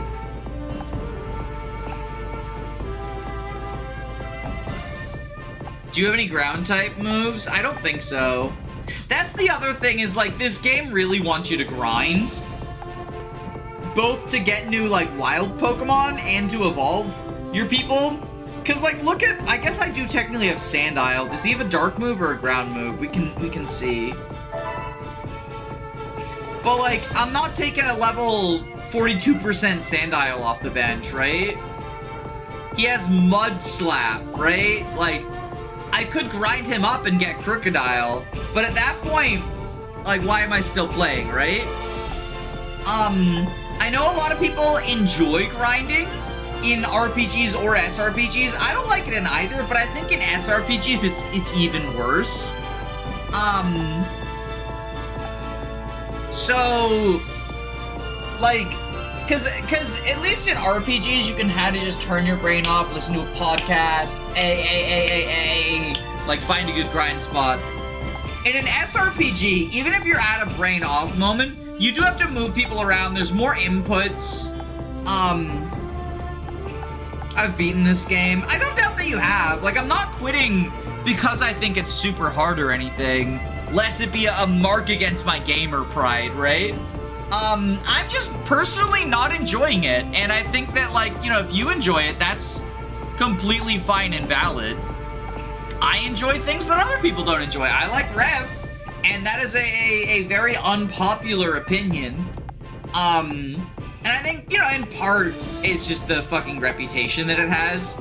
I know that it's similar to the Marth thing, right, that we were talking about, where a lot of people will talk about FE games they haven't played just based off of like what the vibe was, right? Which is also the, like, you know, conquest endgame bad design narrative, right? But the thing is about like liking or disliking games is like, just because I like or dislike something doesn't mean you're obligated to, right? I try to communicate why something does or doesn't work for me. But everyone's got different tastes, right? Like, a lot of people really like Fire Emblem 7. I find it to be, like, tactically kind of mindless, and not just, like, mindless, but also tedious? Which is a similar thing for FE9. Where FE8 falls into the mindless category of like just throw Seth Franz and Kyle with javelins, right? But it doesn't feel as tedious because if you're doing the mindless stuff, it's over quick and you can get to some of the like actually good parts, right? In FE9 and FE7, areas of the mechanics just slow things down a bunch. But some people just aren't bothered by that, right? And that's perfectly fine.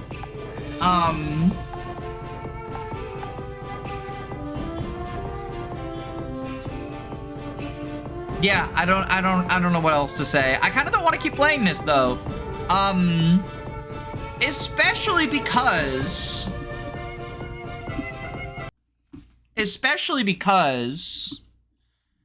I got the Switch 2, right? We were playing Mario Kart. Not this, not this. Where's...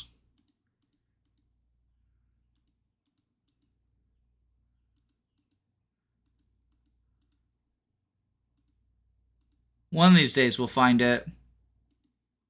Oh, I found it. And I want to play more Mario Kart.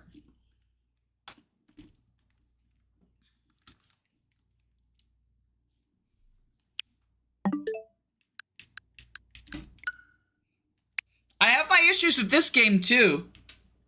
Which I articulated last night. Maybe not the best, but I did talk about them. But I do still like it.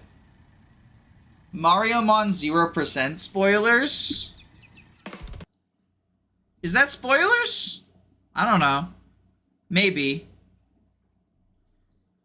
I'll be for real, that playthrough might not, like, ever pick back up. I have to mod version 1.4. And I kind of don't want to.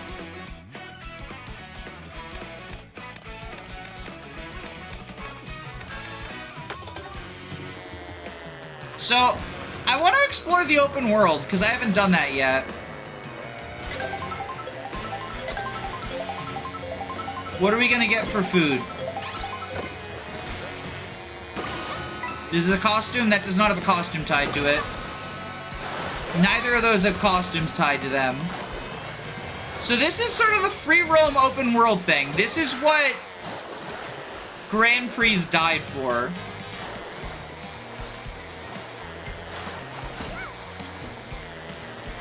I'm gonna turn the volume up also.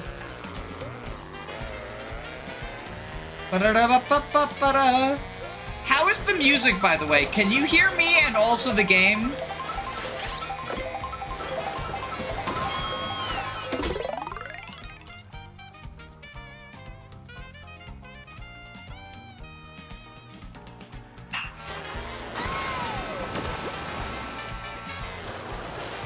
So, this is like, there's missions, right?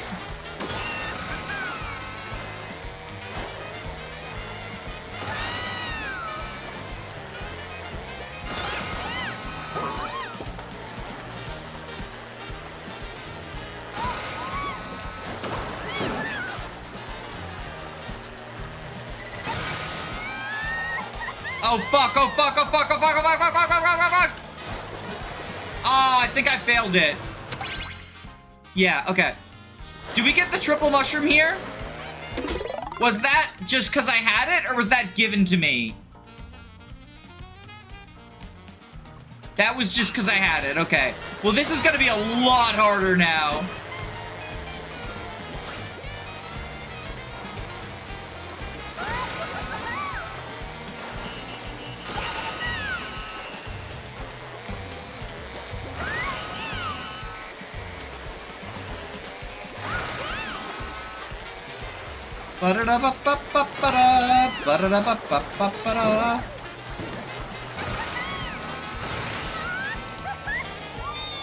Oh, we're close, we're close, we're close! Oh, okay. This looks great. The CAPTCHA is artifacting. Wait, the what is artifacting? What? Is there an issue with my capture card? Because I'm viewing it through my capture card, right? I don't have this on a separate monitor like I usually do. Because I updated my, like, PC specs. And the capture card, like, works a lot better now, right?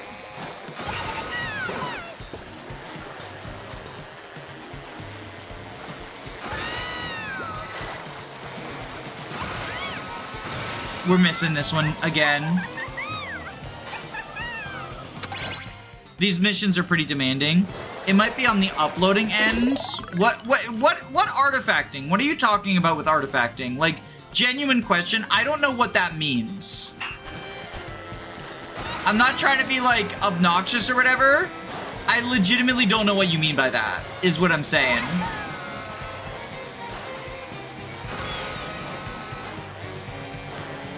Like, I hope that doesn't come off as a dick move. I just don't know what you're saying. I think I know what they're talking about, but I can't quite articulate it.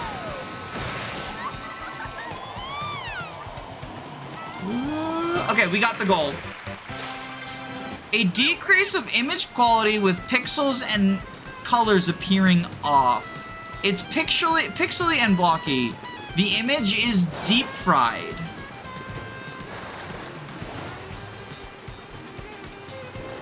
Really?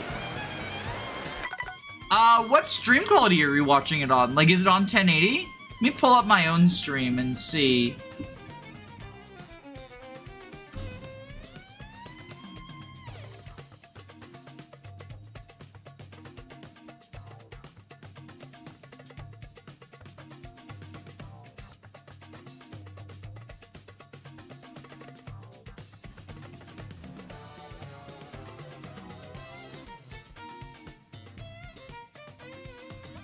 I have 1080 on. So I'm watching on 1080. Yeah, I see what you mean. That's bizarre. It's very pixely, yeah. What the hell?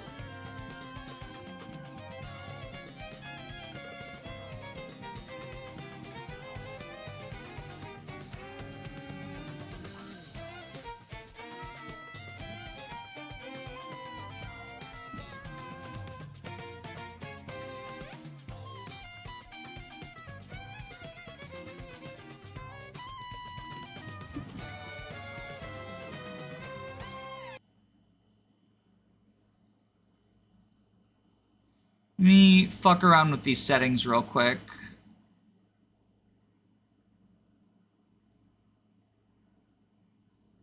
Was it like this last night? Anyone who watched last night? Was this also an issue last night?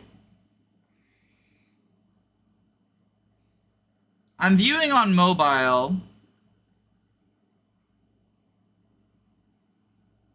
Well, so I was looking at it on PC though, and that was still causing that issue.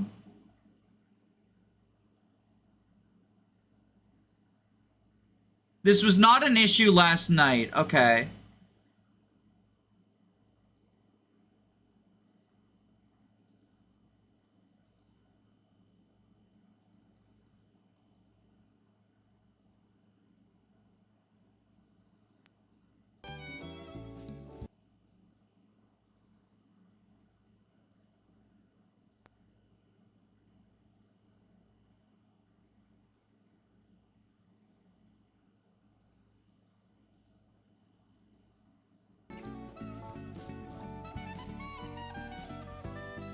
You invoked the curse of Ra. Maybe. Okay, what's it look like now? If I resume free roam.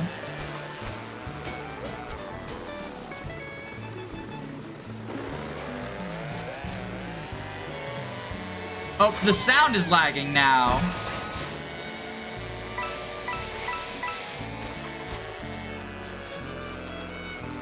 But what's the picture look like now?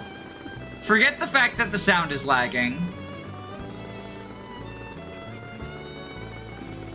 It was better for a second, and then it went back to bad.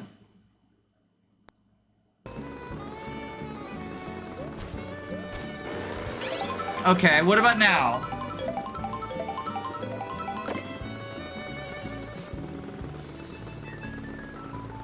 When you're not moving, it looks alright.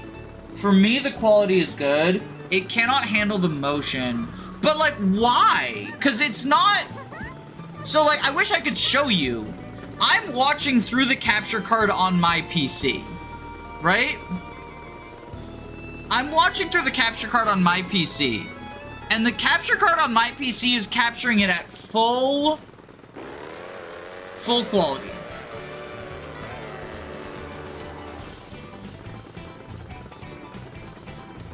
Yeah, and then looking on the YouTube pixelates it as soon as I start moving. What on earth is going on? Blame Susan? I don't... It's not a YouTube problem, though, because other people are playing this on live stream on YouTube and not having issues. So, like, it's not YouTube. If it were a system-wide issue, it would not be isolated to me.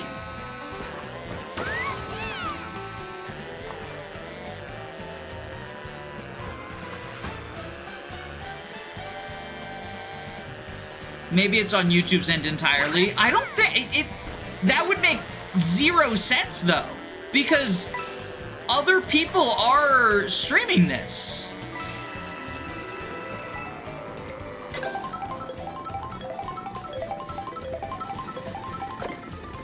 Yeah, like the faster I move, the more it like pixelates stuff.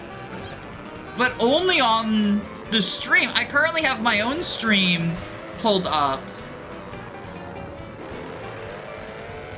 I currently have my own stream boat, and I have next to it the capture card.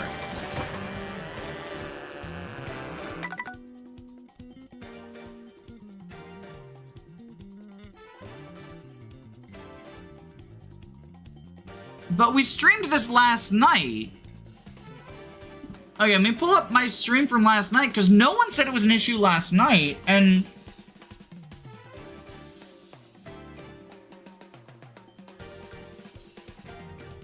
No, it was an issue last night. It was an issue last night. Why was it an issue Okay, so it's not a new thing. It was an issue last night, too. Pulling up last night's stream, nobody said anything about it.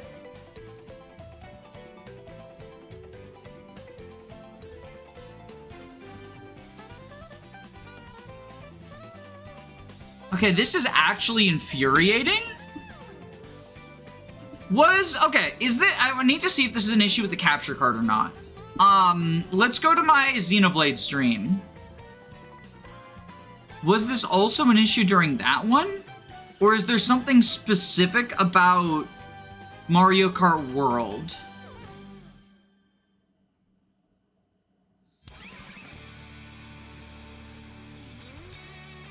Okay, Xenoblade Chronicles X for Palestinian relief. If I click on this, that is... Right, that was the other YouTube error. It might be a Switch 2 thing.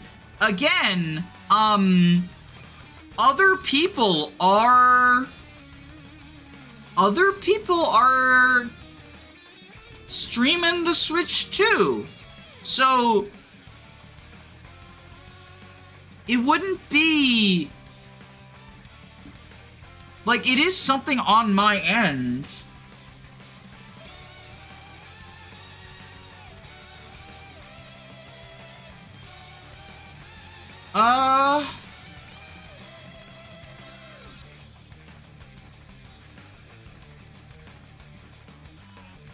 It does look like the Xenoblade stream got a little bit pixelated.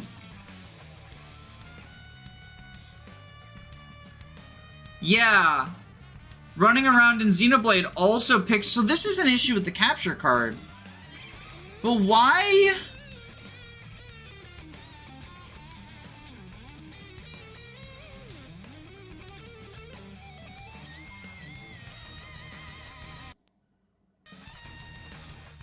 Okay, I'm fucking around with these settings.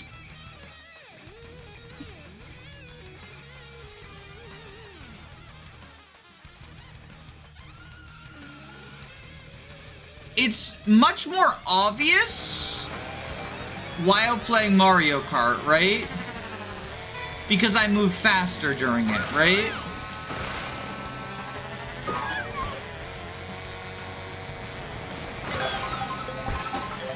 Alright, yeah, it's still pixelating off of that.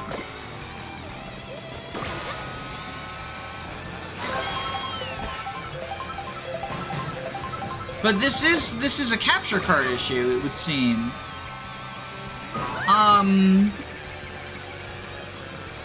unplug it and plug it in again, that's not gonna solve the problem. It's watchable. I mean, sure, it's watchable, but it's, like, ugly.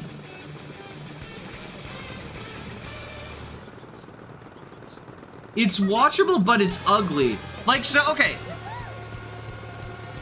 Compare to this. I can show you what it looks like on my end, I think.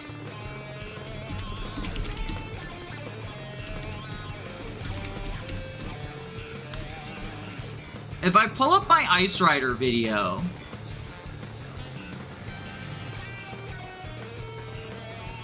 Okay, I can show you. Watch this shit. Okay.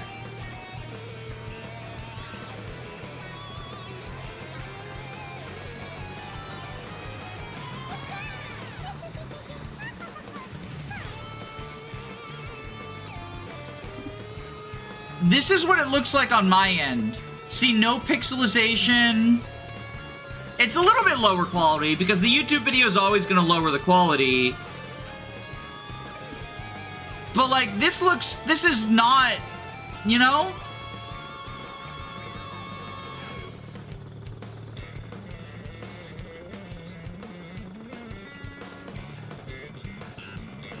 So why, and then compare that to that, right?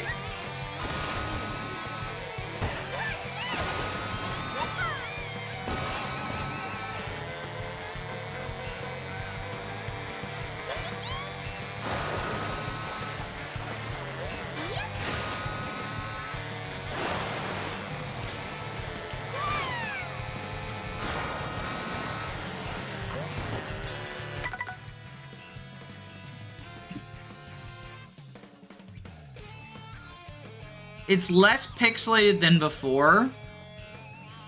I wonder if I lower the FPS. Okay, I want to see something. If I lower the FPS, I'm watching so many ads on my own channel to try to figure out these issues. All right, I've lowered the FPS to 48 FPS.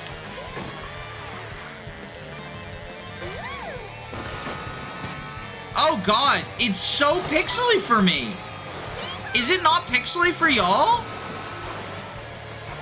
This is unwatchably ugly. I know y'all say it's watchable. I disagree. I think this is unwatchably ugly.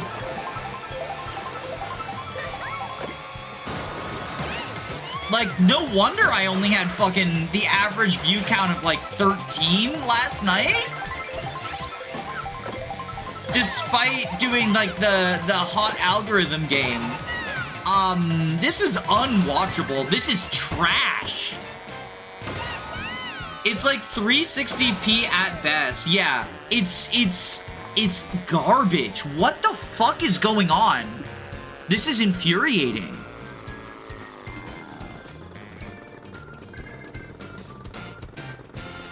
All right, I'm putting it down to 30 FPS.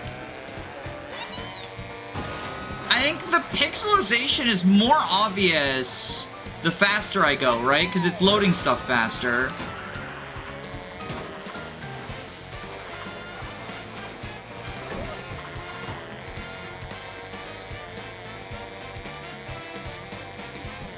This looks better, but it's still super pixelated. Again, it looks like 360.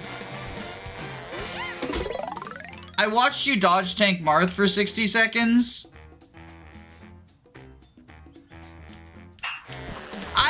I'm not trying to make slop content, though. Like, I want to make good stuff, right?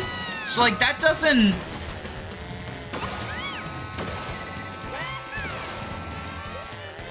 Like, people watching something that just really doesn't have any value doesn't... I don't want to stream something that looks like... Like, I don't want to stream me throwing my feces at the wall.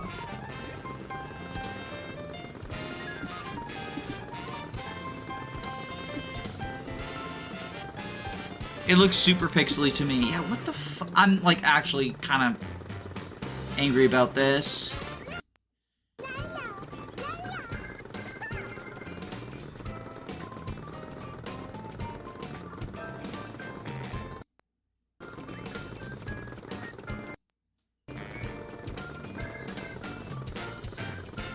No, that's not...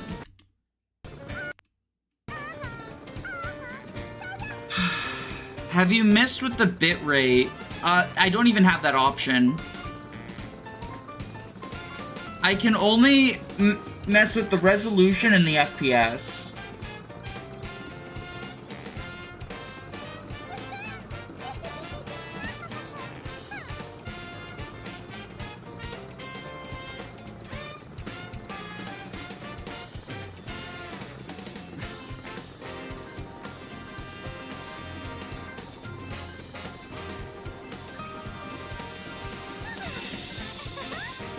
I'm like...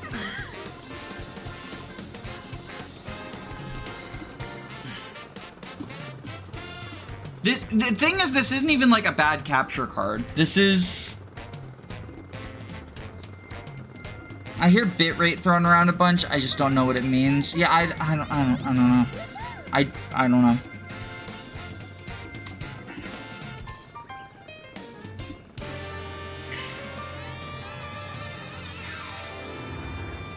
What circle of streamers hell is this? I don't know.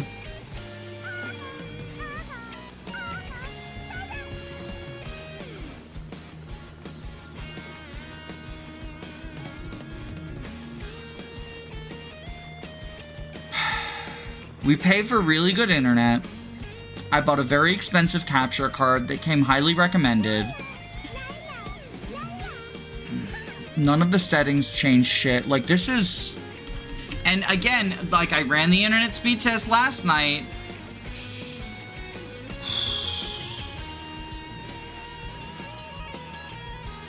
We got a good internet speed, and I'm wired.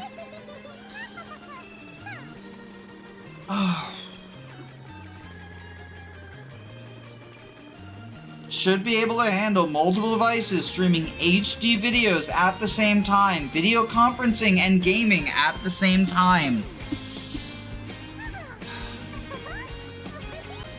I know sometimes that's like a thing that can help.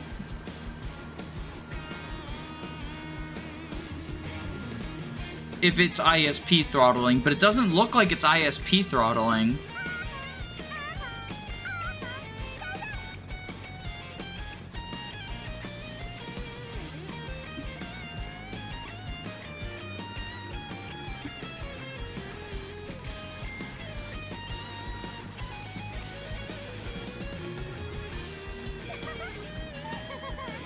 Okay. Let's see. I turned my VPN on, so if it is ISP throttling, which I don't think it is, this will solve that. And it's immediately obvious that that wasn't the problem. Which, like, I didn't think it was.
Pixelated on stream.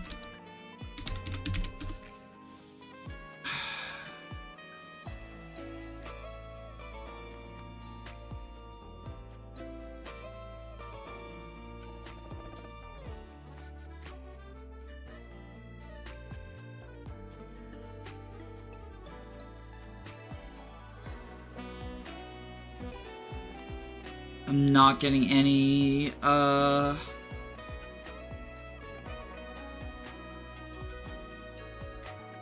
try the video capture device in OBS. That's what I'm using. Oh.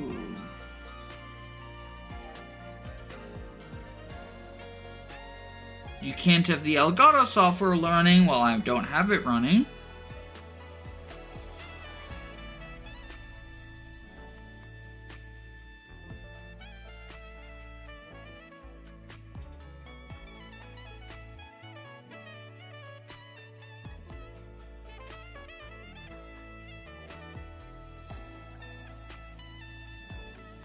This is just the Danny Fixes Tech Issues game stream now. And by fixes, I mean we're not fixing this shit.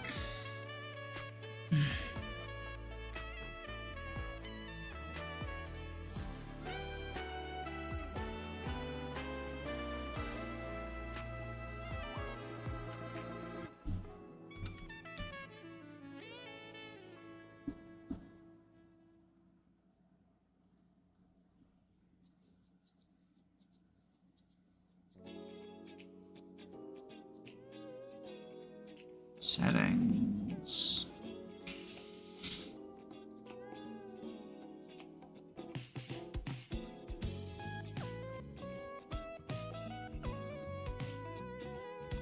Check for updates.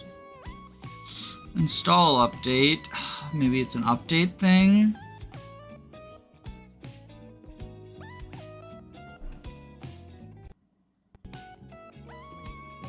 I accept.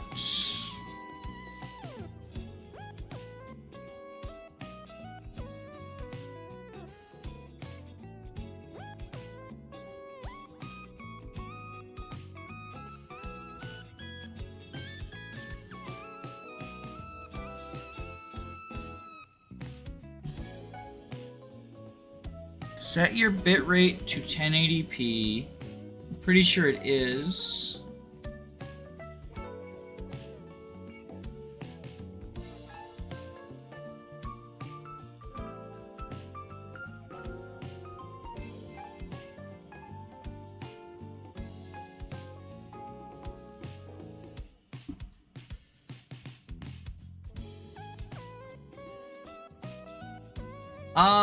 Does anyone know? Okay, so I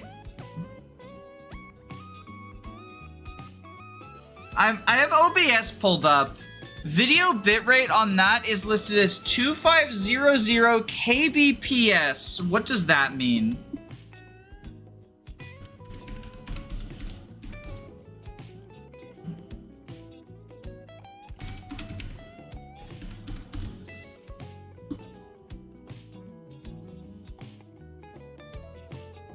You want 6,000. So if I do this, is that the problem?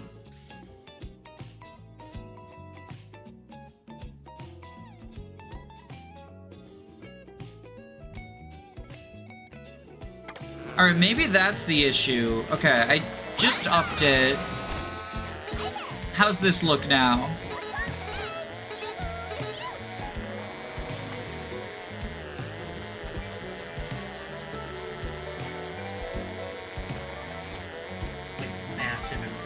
Okay, so the issue is that I'm an idiot. As is the cause of most of my tech issues, exists between keyboard and chair.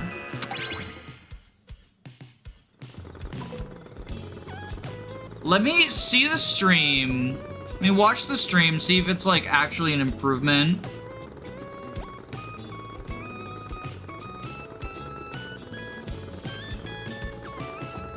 Let me go back to how that was in the stream.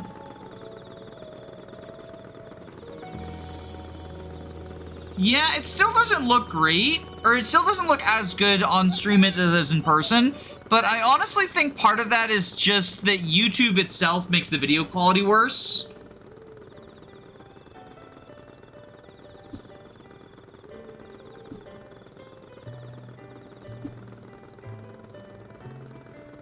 I'm gonna up it a little bit more. in my own defense, in defense of me, right? In defense of me, the fact that it defaults the stream outload to be that low is, kind of shitty, right? Well, I guess it requires extra CPU usage if you stream and record at the same time, and yada yada yada.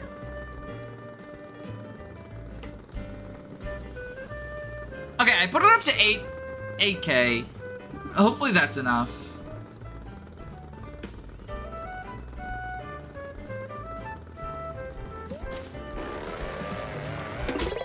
Alright, scoop up what the Super Koopas drop. Oh, we got a feather now.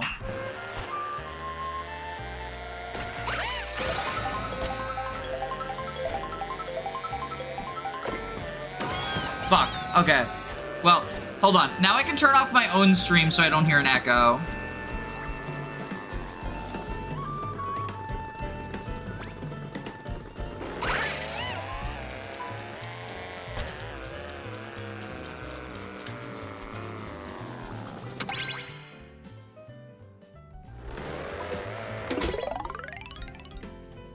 I do like this retry feature. Letting you just teleport back to the power block.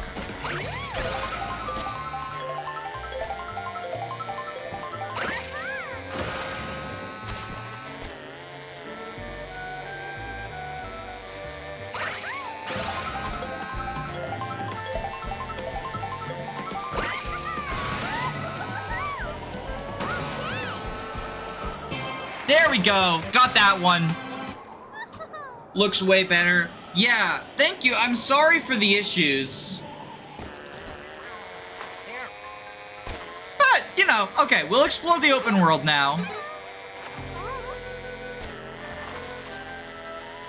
This is actually, okay, so yesterday I was very negative on the open world because of how it affected the Grand Prix.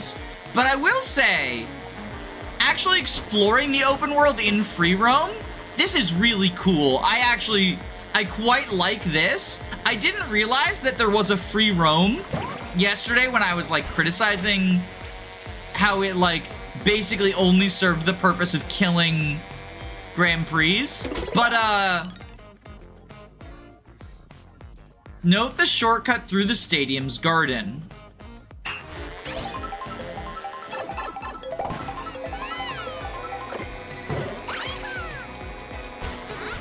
Oh, okay. Yeah, like, this is cool, right? There's missions and shit. I like that there's NPCs in the world. This open world has... I brought up the Elden Ring and Scarlet and Violet as the comparisons. This open world has way more going on than those two do, right?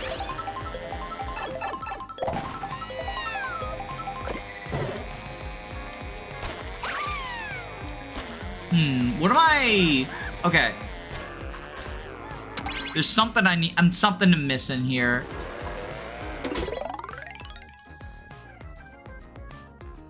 Is it, do I need to land in the pipes or something?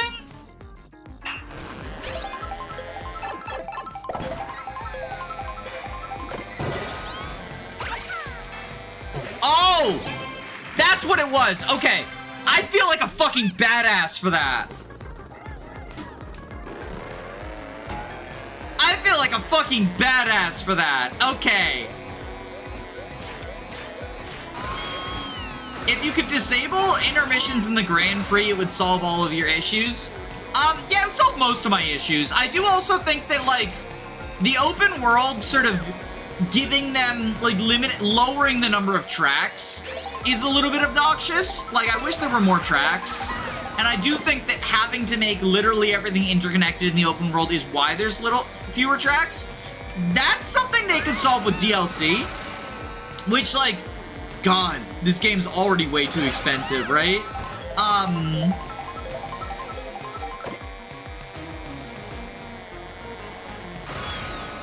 So there was a power switch there, but it was above me, I think. There's another racer here? That's so fucking cool! Oh. What are you?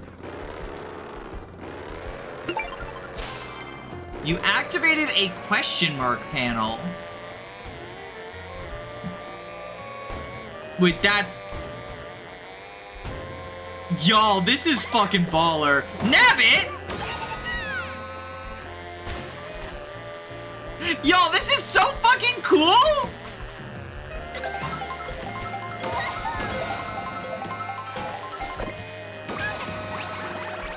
Alright, Toadette costume. Pro Racer.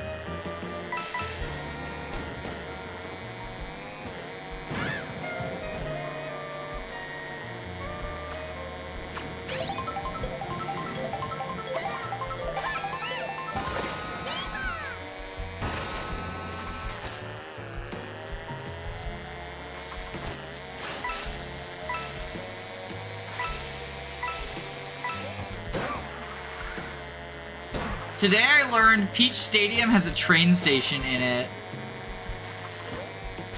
Yeah, I mean, I'm just exploring the world right now. 32 was the norm until 8 Deluxe. Are there 32 courses? It might just feel like there's less courses than there actually are to me, because I've only done Grand Prix so far.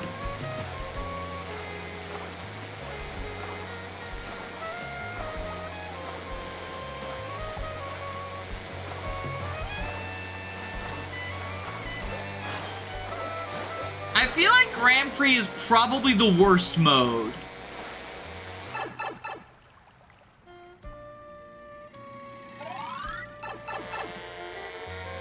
Some tracks have alternate routes and reverse variations. You can experience them in online versus mode. Yeah, so I was checking out versus last night. I didn't do any versus races, but I was looking at it, and it looks like... So, a way that the open world benefits versus is you can do a bunch of, like, routes that are not there in Grand Prix. I wish that you could make your own Grand Prix. I think that would be cool. If you could just, but kind of like doing versus, but just picking what the 5 races would be from the start. Maybe instead of it being a Grand Prix, like make your own knockout race. God, I wish you could make your own knockout race, because the knockout was so cool. I want to play more knockout, too. Okay, power switch. It's a P-switch here. Toadette? Toadette! We got a P-switch. Race through the figure 8 time trial. Like this shit, right? Someone in chat was talking about how, like, Mario Kart DS is epic because of the, solo missions, and this is solo missions, right?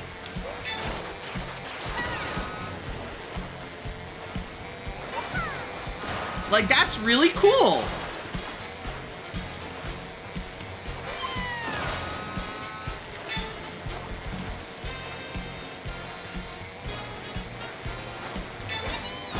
I mentioned how, like, last night, how I felt like it being expensive devalued it because this is a game that, like, really relies on multiplayer. And I do believe that.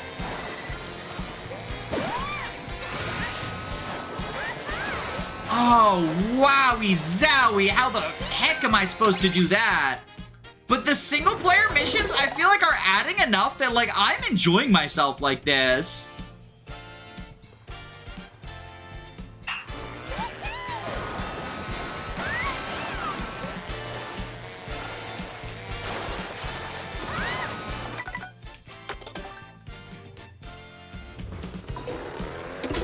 There's 30 because there's 2 versions of Crown City and Peach Stadium. Yeah, the central tracks being ones that you go through multiple times also feels really bad. And that's, again, that's a crime of the open world, right?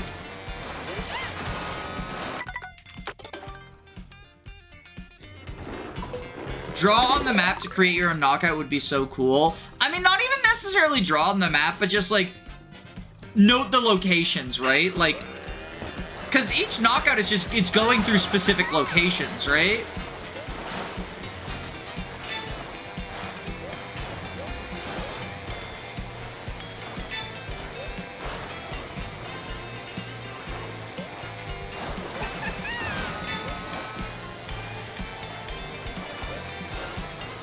There's question mark blocks, but they're all fading away.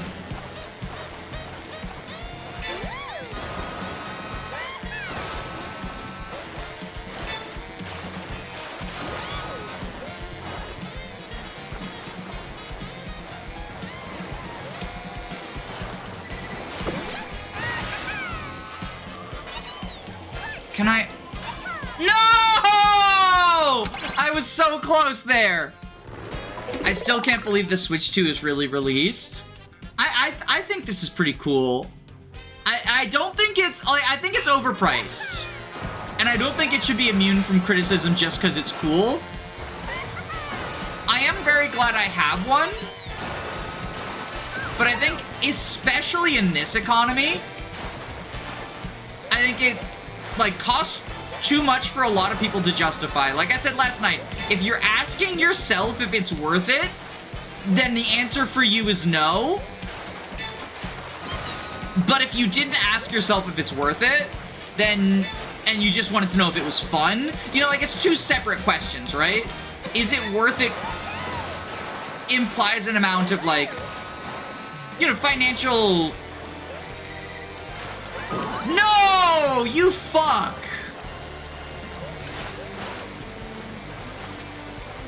The Switch 2 isn't overpriced, the games are overpriced.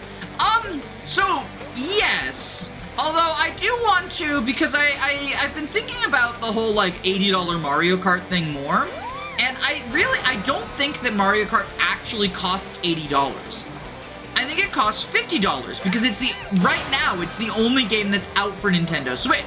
So, who the fuck is buying the Switch and not getting the Mario Kart bundle, right? Like, I guess if you want to pay $450 for a machine to run Deltarune, and you don't have, like, a laptop, sure, Deltarune's on the Switch or whatever. But for most people, if you're getting the Switch, you're getting it for Mario Kart, at which point you get the bundle, right? So I think Mario Kart is actually being sold as a $50 game, right? Which is, I think $50 is a fair price for this. What's scummy is that Nintendo is incentivizing, like, FOMO by, they're gonna charge $30 extra for it in, like, half a year or whenever the bundle ends. Because they've explicitly said the bundle is not forever. They've explicitly said they do not plan on keeping the bundle forever. And when the bundle's gone, anyone who didn't early adopt is paying an upcharge. Deltarune tomorrow. I still haven't played Undertale. Or I have, but I didn't play enough of it. I didn't finish it, because I didn't care for it.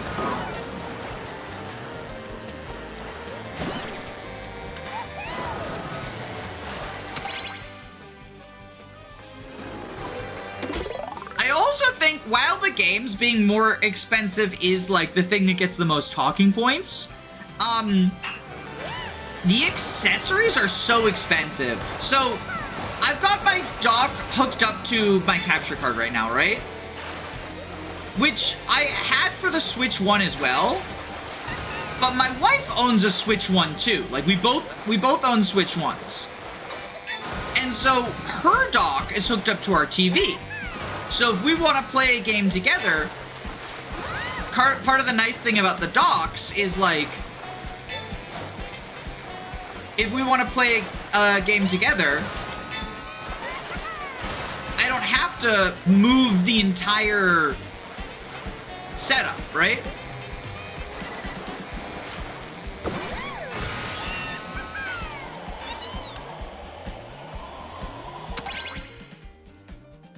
I was looking last night, like, oh, maybe I'll buy a Switch 2 dock, because they're finally selling them separate. It's $120 to get a spare dock. Which, like, you know, not everyone's in a situation where they need two docks, but I don't think my situation is unique. Like, the capture card thing, sure. But, like, if you've got a TV in your bedroom and a TV in your family room, not unreasonable to want a dock for each, right?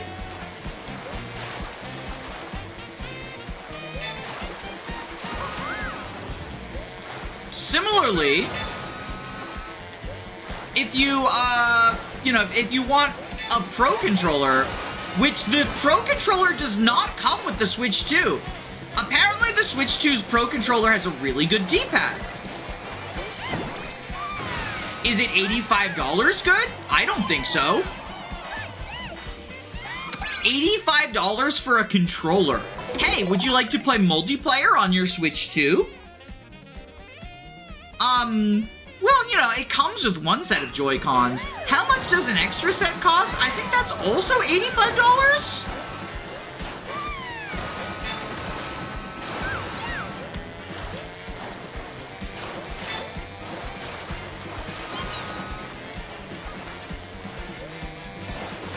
I got an unofficial carrying case. But the unofficial one was cheaper than the official one, and it was still $40. Hey, would you like this shitty, like, 320p face cam for the social features that was a big selling point of the Switch? Well, the camera doesn't come with the Switch 2. So I hope you're ready to shell out extra money for it.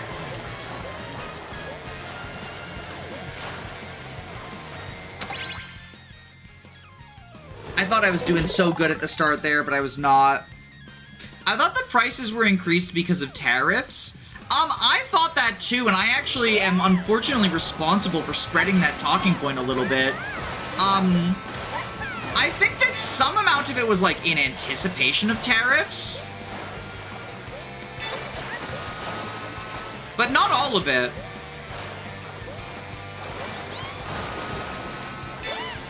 And they did increase some stuff afterwards because of tariffs, but...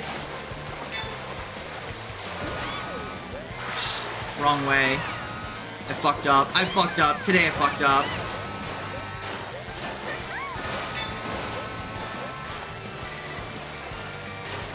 It's also worth noting that, like, Nintendo is a profitable enough company that they can eat the tariff price increase, right? They chose not to. Are Japanese fans commenting on the prices or just Westerners? Well, so in Japan, one of the selling points of the Switch in Japan is it's actually cheaper in Japan than in any other country. And initially, and again, I'm responsible for spreading this by accident. But initially, a lot of the narrative was like, oh, well, that proves it's just the Trump tariffs. Not the case. They've actually specifically said it's not more expensive. I mean, first off, it's not just more expensive in America. It's more expensive in all non-Japanese countries. But they've specifically said they're trying to bolster Japan's economy. I don't fully understand the economics enough to know, like, how it works, but they're basically trying to... God damn it. This is so hard. It's cheaper in Japan. Yes, it is cheaper in Japan, but it's not like... It's actually more expensive in some places that are not the US than the US. Which, like, that on itself should disprove the Trump tariff thing, right? I'm not, again, because fucking... No nuance on the internet. I'm not saying Trump's tariffs are good. I'm not defending the President of the United States. I do not like Donald Trump. I haven't liked any President of the United States in my lifetime. And I dislike Donald Trump the most of them, right? So, like, don't get it twisted.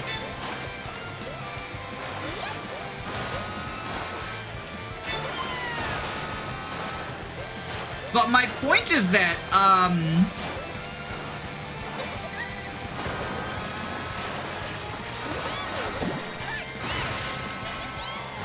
it's possible to hold in your mind the idea that both Donald Trump is bad and the tariffs are a bad economic move.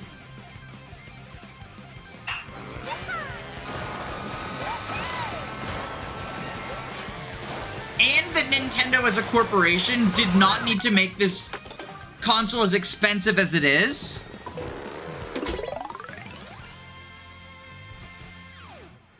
And, like, those two ideas do not need to contradict. It's kind of like, I was talking to one of my friends yesterday, and he was saying, like,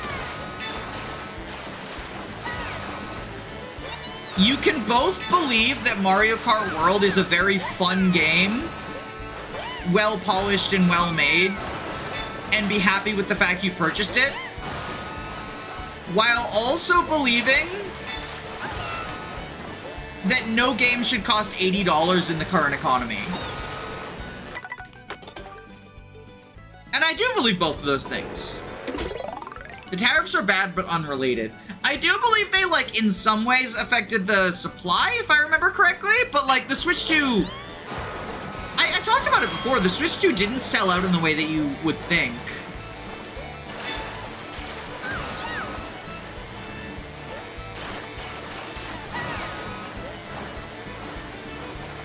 Do you think my vehicle stats are part of it? I hope that Switch 2 will be both easy to emulate and easy to pirate. So, the update to the EULA, first off, I want to say that I was just reading a chat message. That was not my thoughts. If any Nintendo lawyers are watching, I'm responding to what someone else said, with just my thoughts about the logistics of that, right? Nintendo's most recent EULA, I think, is going to discourage some number of people, but Nintendo fans and pirates both tend to be pretty resilient and enthusiastic, and there's often overlap between them.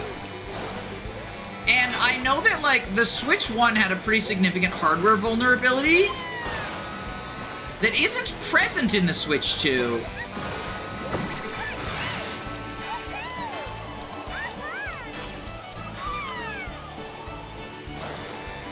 Are you kidding me?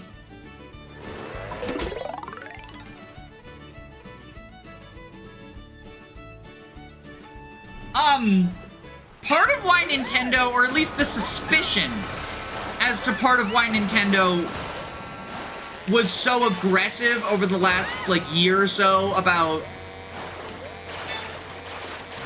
striking Switch emulators in particular. A lot of the Switch 2 hardware is similar to the Switch 1 hardware. I saw a video of someone using the, there's like a game cart that you can load ROMs onto for the Switch 1, and apparently it like halfway works for the Switch 2. Not fully.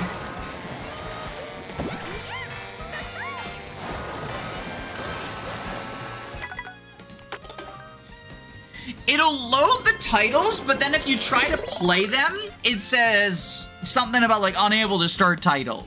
But to me, that indicates that there's, like, an amount of similarity. Now, the hardware bug in the Switch 1 was fixed in later releases, right? But the fact it existed is what allowed so many Switch games to get leaked before they were released. A lot of Switch games, if you'll remember, like Breath of the Wild, Fire Emblem Engage, that sort of stuff, right? There were always news stories like a week before it came out that was like, this game is fully playable on emulator.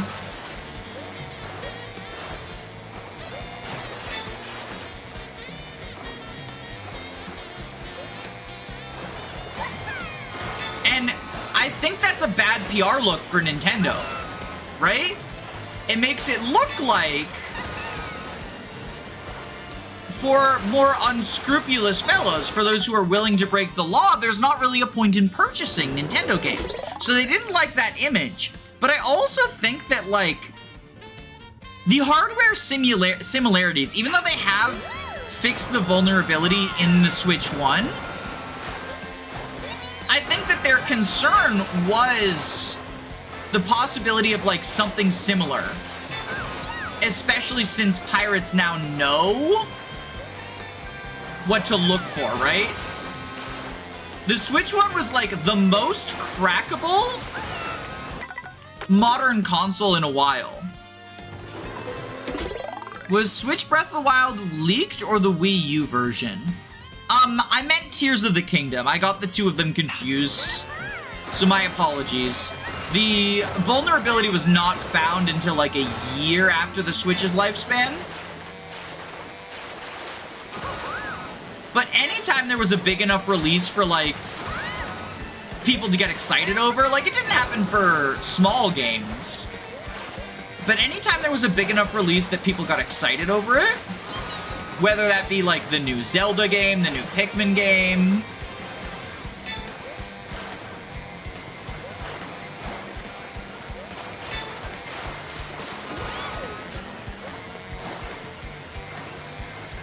if there was a big enough release that there was enthusiasm,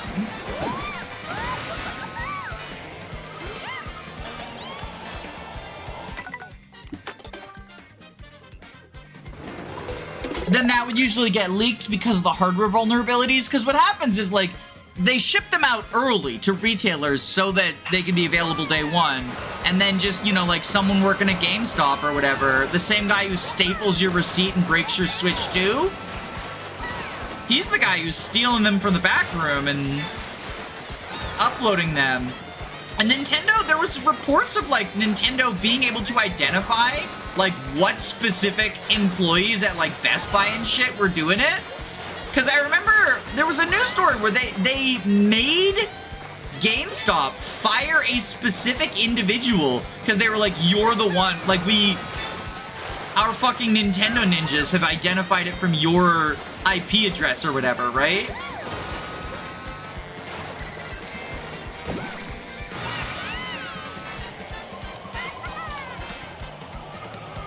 I feel like I'm close. Braves GameStop employees crack Switch games for fun. Again, I'm not saying that this is a good thing, right? I'm not, for any lawyers listening, like, I'm merely articulating the facts as I understand them, and I'm not familiar enough with piracy, which should be an indication of my innocence. I'm not familiar enough with piracy to, like, know all this stuff for certain.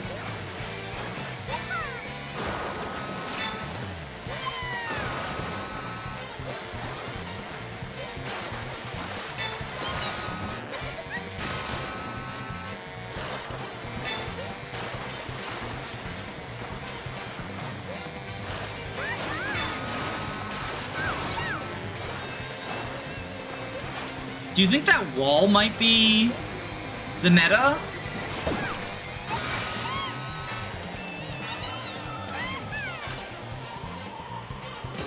I don't think so. I think that wall I accidentally got was just nothing. I remember a YouTuber uploading Luigi's Mansion 2 before release and without a license and unpublished, and it was a big channel. Yeah, so that's the other thing, is that, like, the big YouTubers, right? The big YouTubers who, like, get challenge runs up literally midnight of the... It was so much... There was a meme about it. The iCarly, like, what's that, a smoothie? And it's a llama. The meme was, like, the llama was labeled as a fully edited playthrough of Pokemon Scarlet and Violet uploaded 1 minute after the game releases. What's that? A smoothie. All those people who had, like, fully edited, high-quality, complete playthroughs of a, game that just came out last night. Like, there was a Poketuber who, literally, the moment Scarlet and Violet released, in, like, the earliest time zone it released in, had, like, a this is my Fuecoco solo run. I mean, allegedly, I'm not saying anything that could get me in legal trouble, but allegedly, I imagine that Pokemon Scarlet and Violet being reported by news outlets to be fully playable on emulator and whatnot, a week before release might have something to do with the fact that someone who doesn't live in Australia managed to release a fully edited full playthrough of the game midnight in Australia.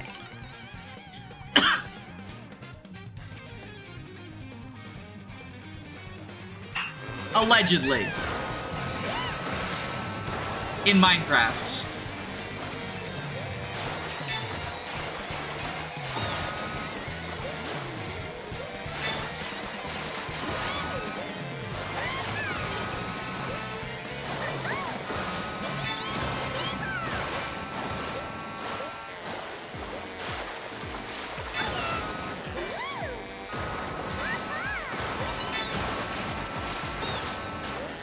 No, the fucking Porcupuffer.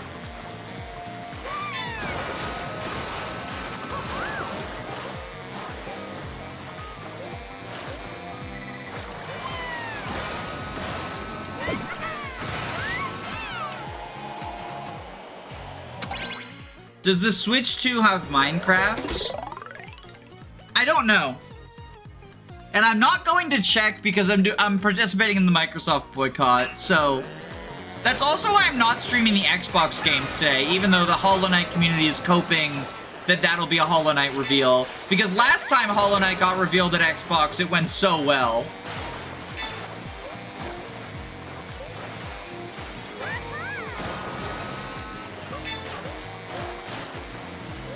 And if you're wondering why I'm participating in the Microsoft boycott but not the Nintendo one, the Microsoft one is part of BDS, which has like a history of boycotts being successful.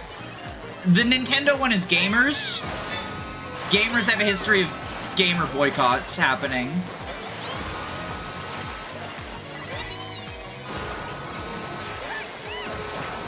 My thought process is if I'm gonna participate in a boycott, I want it to be one where I feel like something might happen. I can't help but feel that Cheap Chomps are swimming in the water without pursuing the player is weird. It is weird, yeah.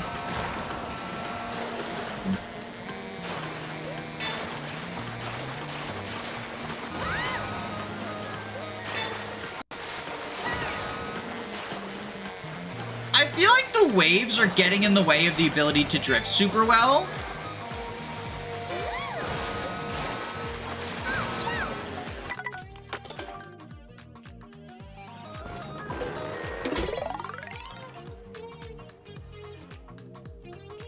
There's Switch 1 Microsoft backwards compatibility, but they're probably busy giving equipment to the IDF to do terrible things in Gaza. I do know, because I watched the Jacob Alpharad video, that apparently there's a Fortnite for the Switch 2 version. And if you try to play Fortnite for the Switch 1 on the Switch 2, it doesn't work. Which is so fucking funny and stupid to me.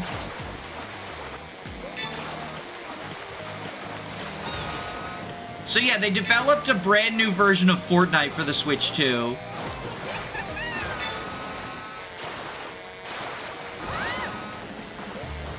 Wowie zowie.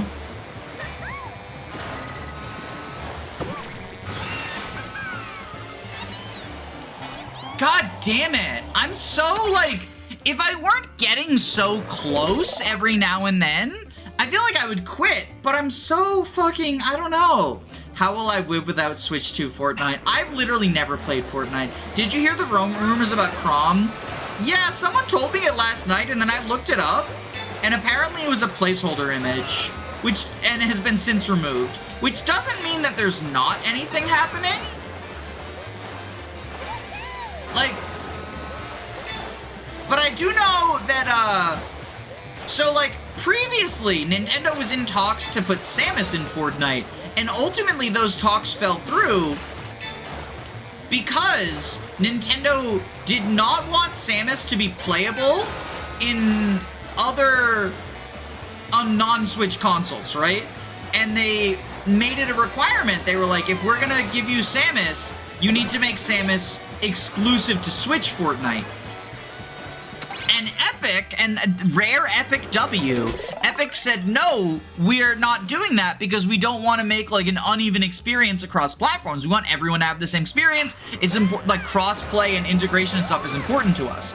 And that's why Nintendo wouldn't put Samus in Fortnite. There was actually like leaked stuff, or not leaked, it was revealed in the court case between Epic and Apple. During the, like, one of the documents that was, like, revealed or whatever.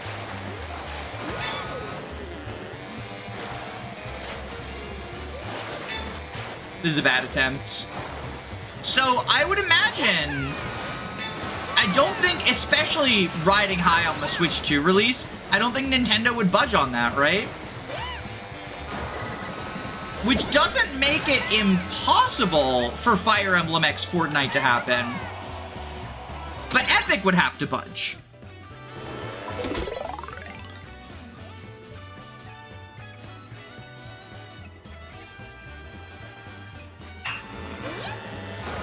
I'm annoyed that the fighting game I was most hyped for has a real-life terrible person in it. What game is that?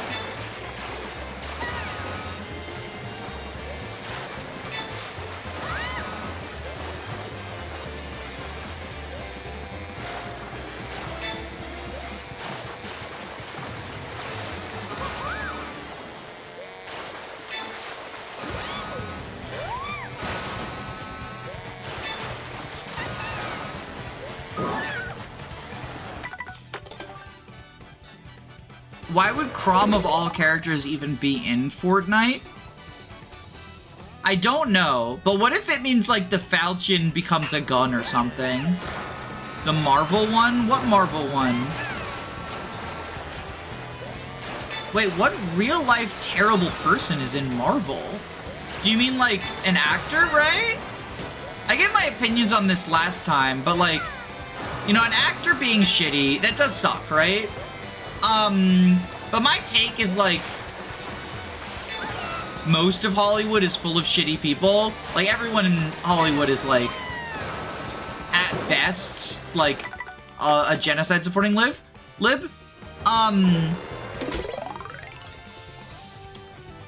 So I don't really, like, you could, I guess, just, like, never watch any movie, right? But unless it's something like a Harry Potter situation, right?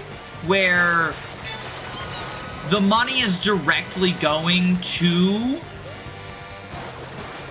these negative causes. I'm just at the point where, like,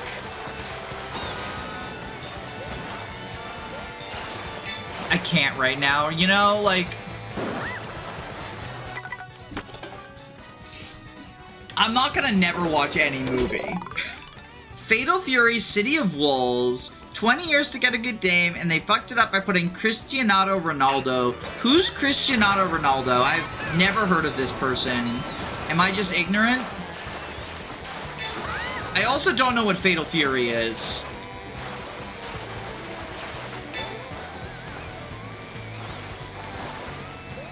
Do you need more coins? A football player. Ah, that's why I haven't heard of him.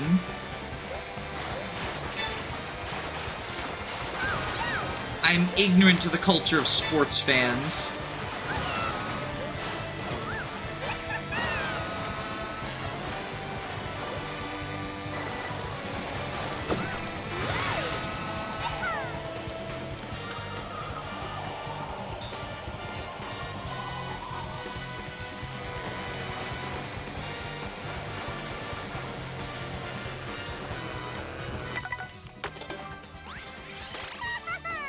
I wonder if a different racer would be better than Toadette. Okay. Yeah, I want something with higher speed, probably.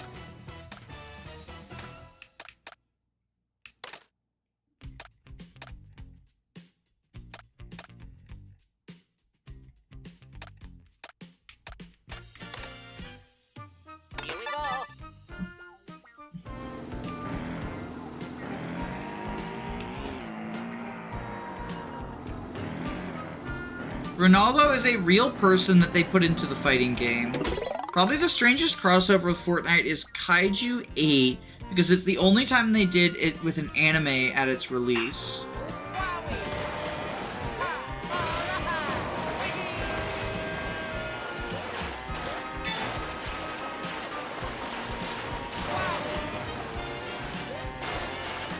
So that was my first time looking at the car stats. I didn't realize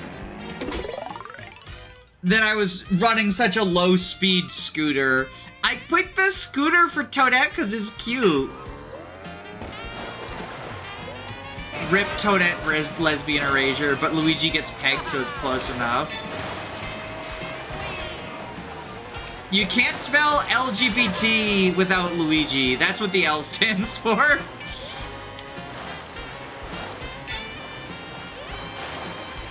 Luigi gay, bisexual, transgender.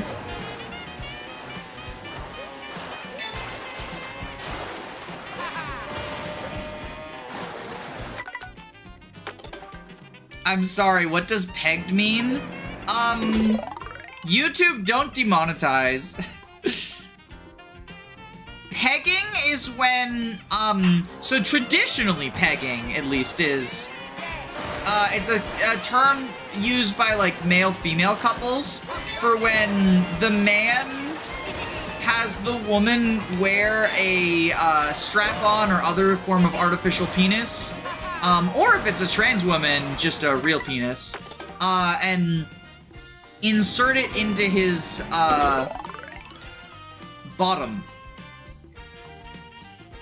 That's the advertiser-friendly way to describe pegging.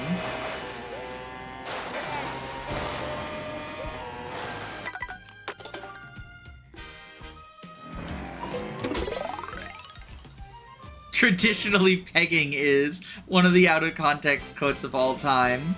You know what?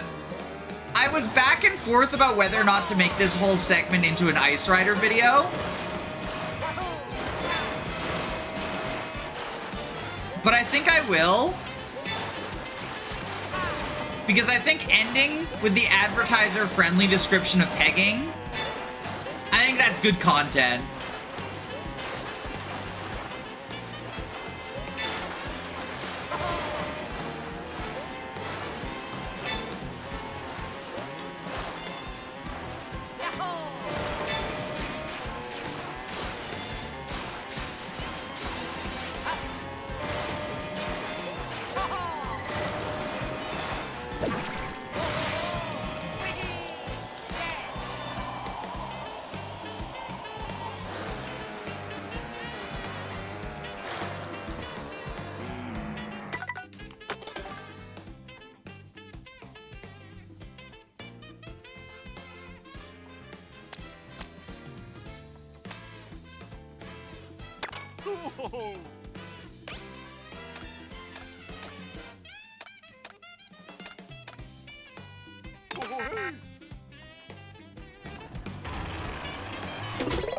Try a heavyweight? Yeah, I think Pianta's a heavyweight.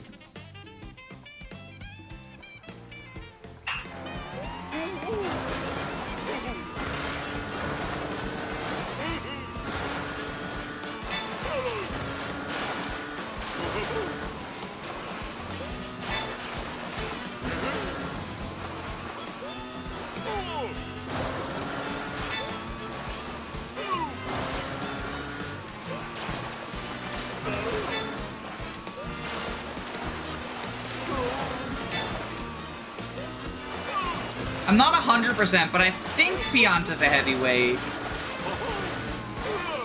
He seems like he would be, right? He's got, like, that Bowser swag going on.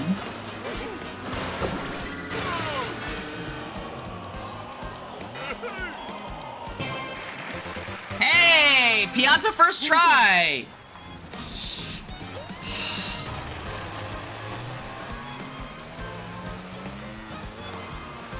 Proof the Pianta plan.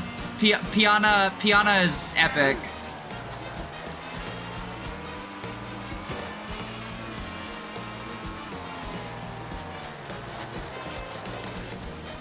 Finally. I mean, I'm as relieved as you are, TBQH.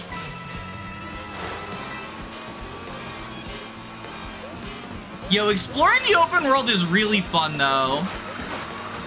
I know I've been streaming a lot lately, but I feel like after dinner I want to do another stream, just like more Mario Kart.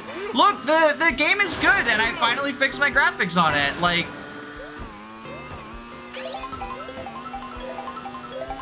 for as much as like YouTube can be one of the worst jobs, especially as like someone who's not a straight white man, but I would say like even for straight white men, you get so much, like, weird harassment and stuff, right? Just from anytime you're a public figure, there's always going to be someone who's decided, like, their job is to hate you now, right?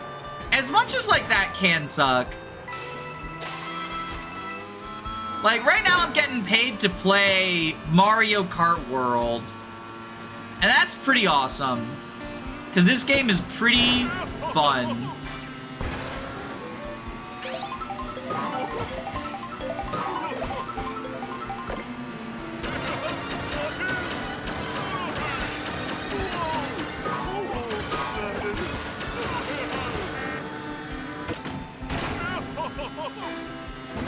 Now, I'm not getting paid much, because I'm not, like, sponsored or nothing, so it's just AdSense. So I'm gonna make, like, 12 cents or something on this.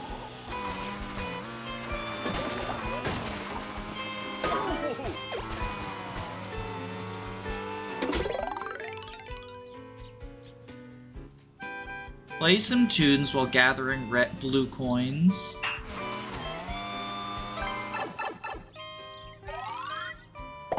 Oh, shit. Okay.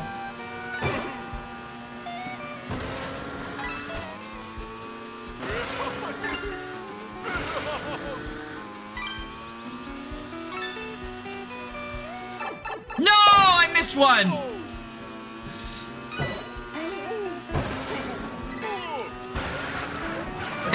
That looks easy, though. That looks easy, though. I have YouTube Premium. Does that give you money? Yes, anyone who has YouTube Premium who watches, I do get an amount of money based on how much you pay to YouTube Premium. And I think also how long you watch. Basically, like, I think YouTube Premium actually pays me more. Because it's not dependent on, like, how often ads get sent. Because I have ads sent to balanced. You can set it to balanced, conservative, or aggressive, and I set it to balanced. Basically just the idea is, like, aggressive, they're going to aggressively shell out ads as often as they think they can get away with. Balanced, it's aims to do a balance between user experience and number of ads, right? And then conservative is they're very conservative about how often they're willing to show ads because they want to make a good experience that doesn't send people away from the platform, right? And I think balance is probably the best one to get. I need to get up there. I think I need to wait for a ramp car or something. Unless maybe...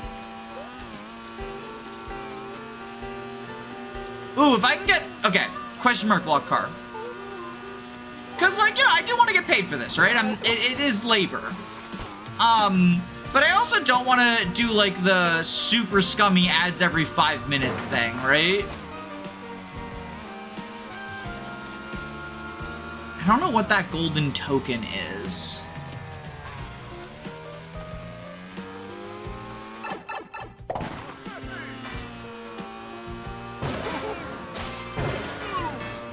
Oh no, that's... How do I get up there? I thought maybe I would be able to bounce, but I could not. Oh, here!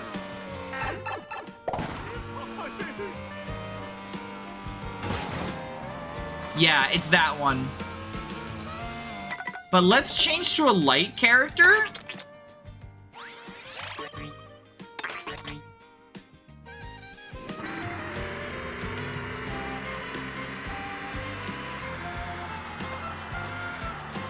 Radical centrist advertisements.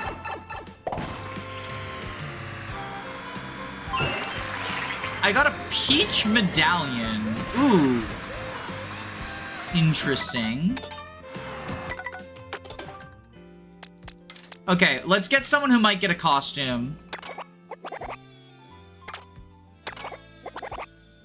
Because we're about to get food, right?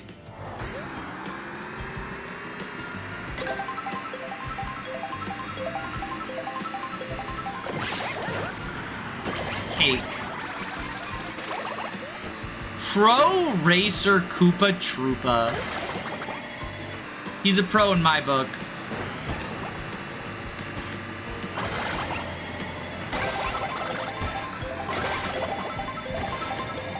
And we have pizza now. Oh my god, he's gay!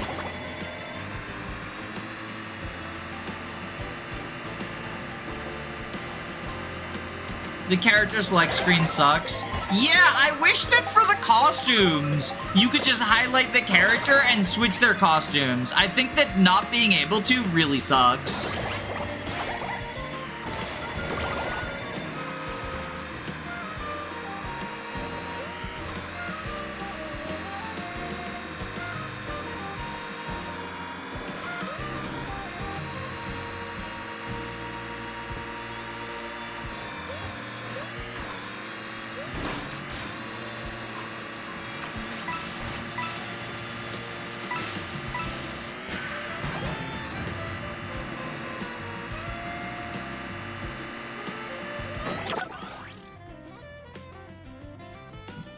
Oh.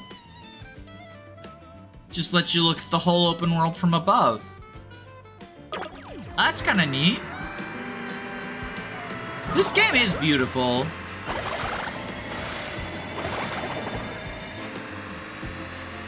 Like, not only is it beautiful, but the fact it's free roam, I was watching a video last night talking about, like, how likely is it that we get mods on Mario Kart World. It was a Ramiya video, in case anyone is curious. One of the things he was pointing out is, like, while the graphics themselves do not look that much better than Mario Kart 8, the fact that they can't use any of the, like, tricks of, like, flat, like, using flat graphics, right?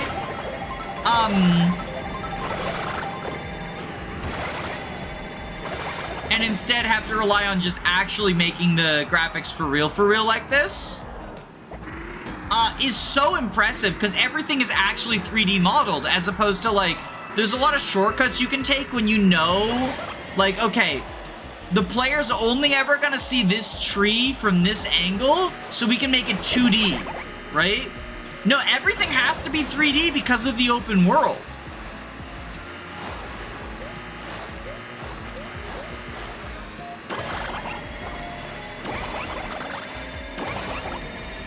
And then because of that,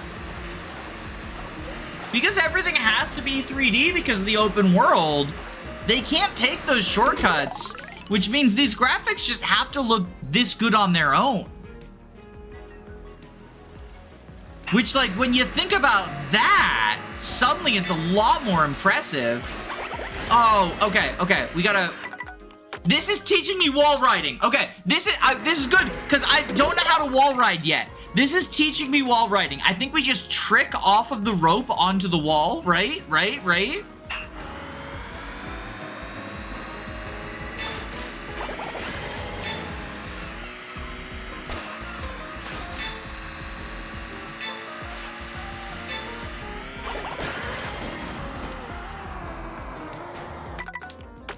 I think Koopa can do this. Danny Doyle Wall Rider. Wall Rider Ice Rider. This is not gonna be an Ice Rider video. Not everything can be an Ice Rider video. Like, they just have to happen naturally, right? If we're having an interesting enough conversation.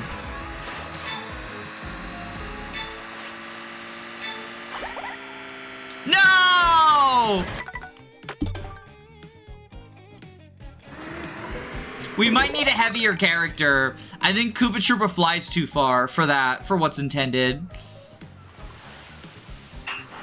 These models are going to be reused in Mario games going forward, and I look forward to it.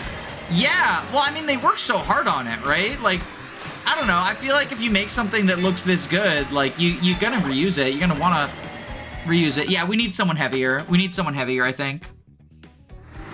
Only interesting pegging conversations in Ice Rider. What even was the conversation before pegging?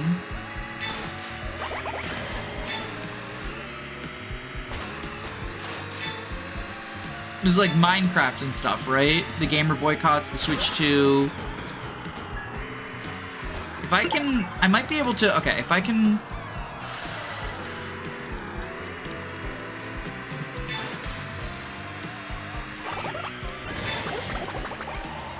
Ooh.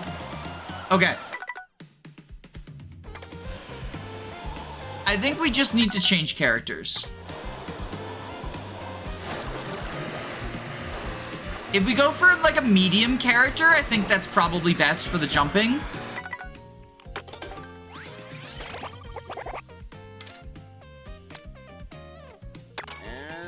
Is the cow medium or heavy, do you think?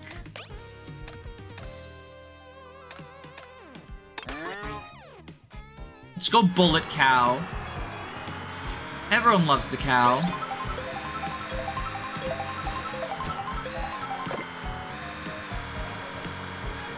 Cow's probably heavy.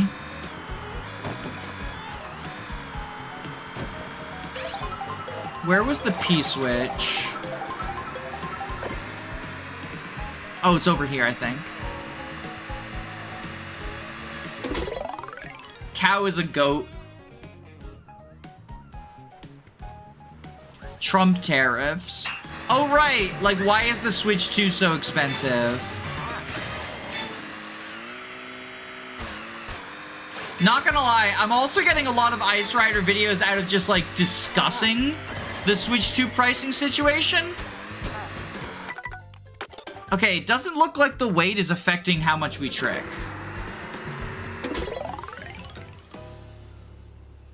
Cow should return next Mario Kart. I do think it's kind of funny how they have the cow and Moo Moo Metals both. Because, like, Moo Moo Metals is just a meme because there's a cow on the thumbnail, right? So it feels like bringing back Moo Moo Metals in some ways feels kind of unnecessary. But in others, like, you know, a cow's gotta have a home court.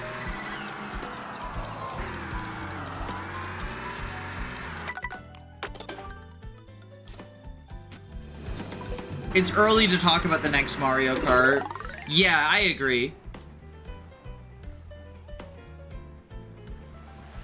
Moo Moo Meadows is a popular Mario Kart Wii track. Yeah, but like, let's be honest. Let's be honest. Let's just, for a moment, ignore the cow and be honest with ourselves. It's like a pretty mediocre track outside of the cow, right?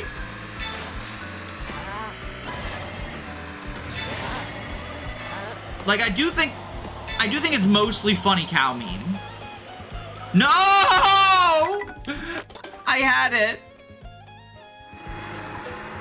It's not a bad track, but like, is it a good enough track to be in like 3 games? I don't think so. It's kind of like, so it's kind of like Coconut Mall is a meme because the music is so good. Except for Coconut Mall is also, like, a pretty okay track. Not a great track. But, like, I think it's pretty good. I think it's pretty good. It's not great, but it's pretty good. And Coconut Mall is only in 2 Mario Karts.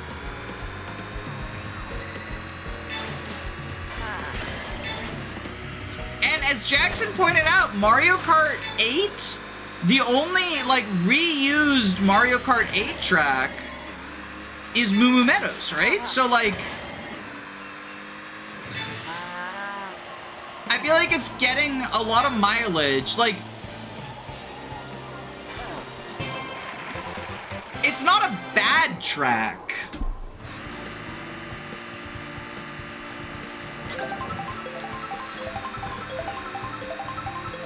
But I don't think it's good enough to justify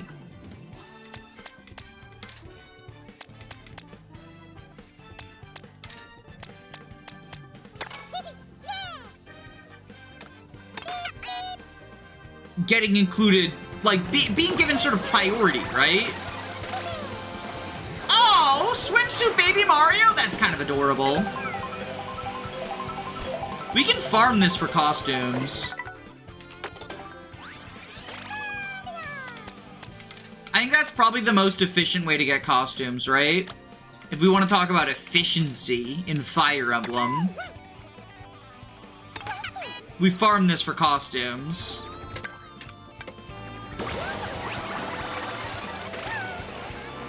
Oh my god! Sailor Baby Rosalina is goddamn adorable?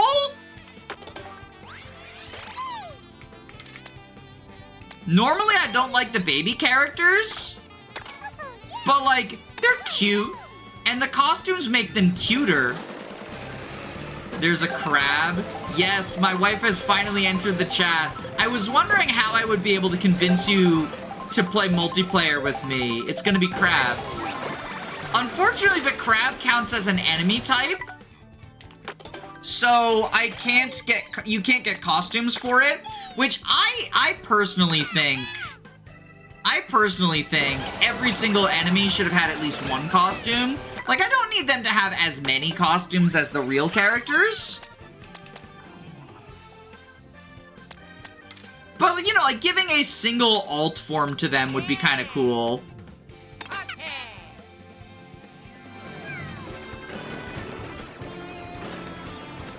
Hello, Miss Doyle. We actually have different last names. We both decided to keep our last name when we got married.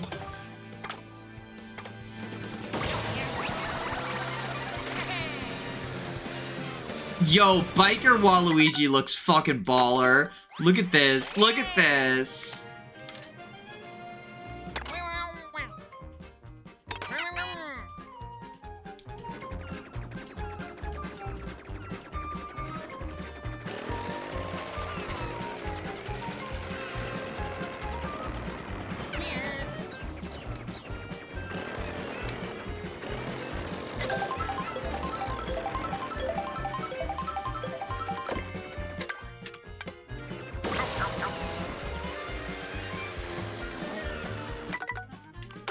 He doesn't have a costume. He is a character. He counts as a character, so he must just not have a costume associated with that food. They don't have costumes for all the food.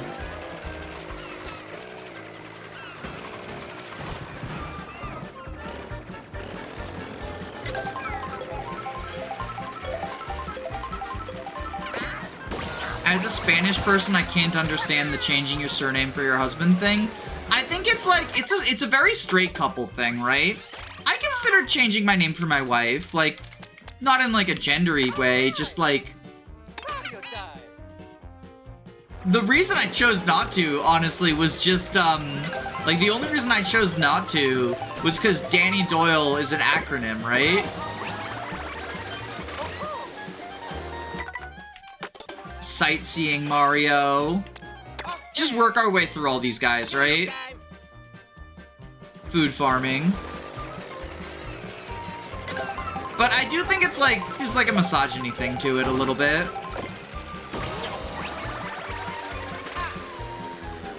Not to be the friend that's a little too woke, but I think it does come from like, back in the day, the whole like, the husband owns the wife thing. So like, it's another, like, property thing, right?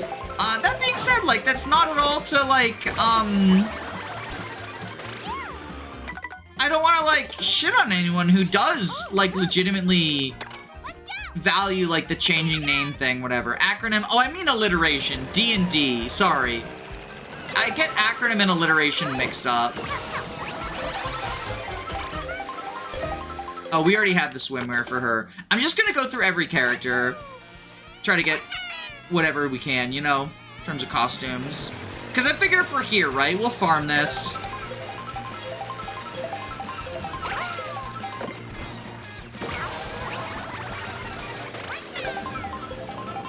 Swimwear Yoshi looks very cool. Dungeons and Doyle. Yes, Dungeons and Doyle. I like the DK dabs. So as, like, a huge DK fan, I was initially not a fan of the redesign.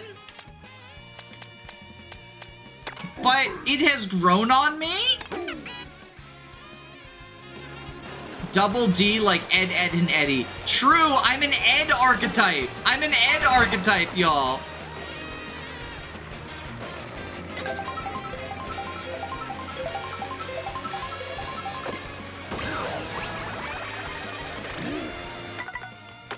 Okay, we know Bowser Jr. also has Biker. We get Sailor off of Koopa. Alright, Toad, what are you gonna get? Do you have a Sailor outfit? I hope Toad has a Sailor outfit. I think Sailor Toad would look really adorable.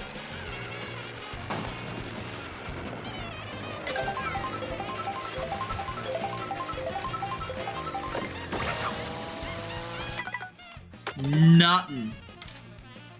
No respect for Toad. Or it could be Triple D, DDD. Well, my middle name does not start with D. It starts with O, so I'm like Dodd. That's also where the O'Doyle conspiracy comes from. Is like middle name and then Doyle. And then it also is, you know, O'Doyle rules. So like it's a double meaning. The O'Doyle conspiracy. You are the Department of Defense. Hey, that's why I like the Armor Knights, I guess. That's why I like the Armor Knights. King Boo, I know King Boo has some costumes, because I've seen, like, his Dapper Gentleman costume, right?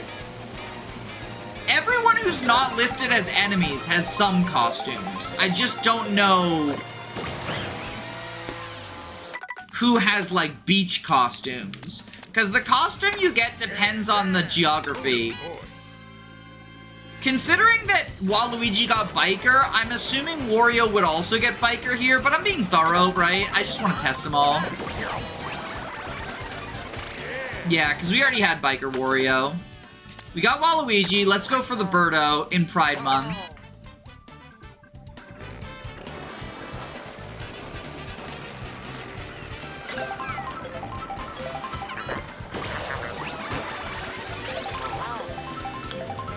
Cute. I like the hat.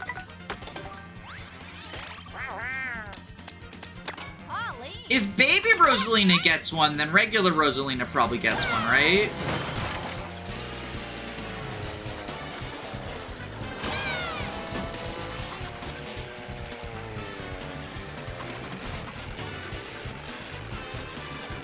Birdo slaying. I was hoping she would get that exact outfit. It is a nice outfit. I like it. Let's turn ourselves around because the food gives you like the tiny boost. No Pauline. Okay, Rosalina probably gets an outfit. It's probably not the Sailor outfit though, because like Baby Luigi got Sailor or Baby Daisy got Sailor and regular Daisy got like the hat or whatever, the vacation one. Oh, shit, she's a lesbian. God is a lesbian.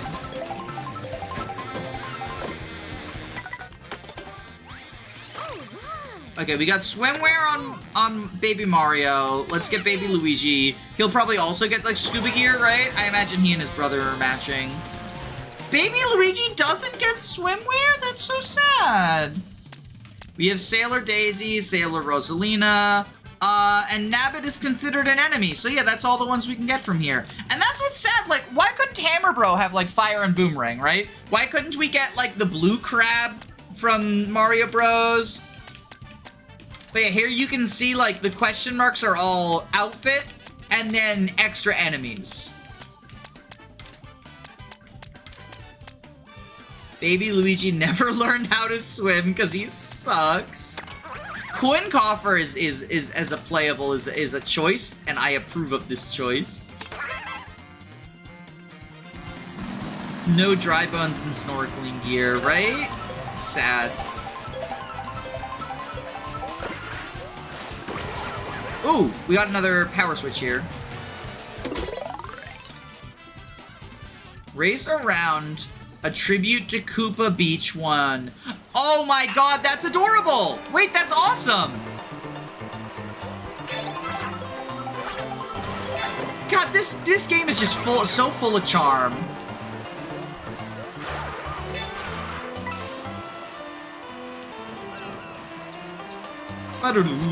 And it plays the music now too.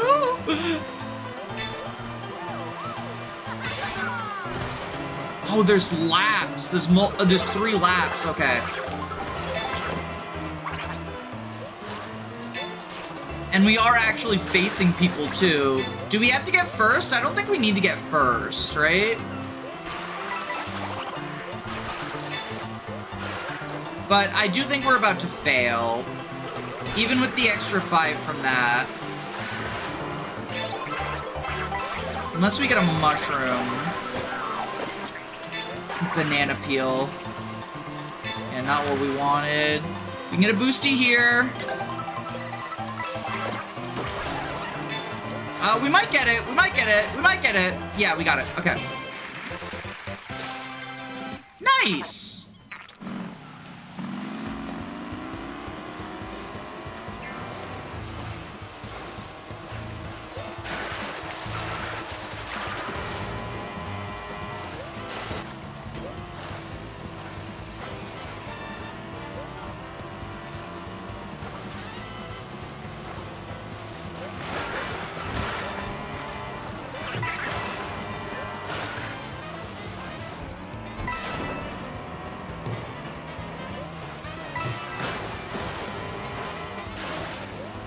Just kicking Toad's cooler.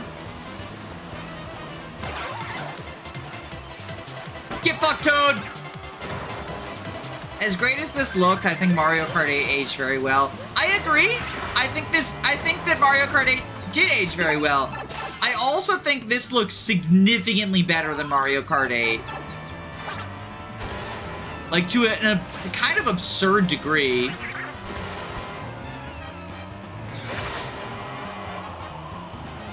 Which is not meant to insult Mario Kart 8. Mario Kart 8 was on the Switch, a much less powerful system, and was like a launch title, or like, if not a launch title, close to it.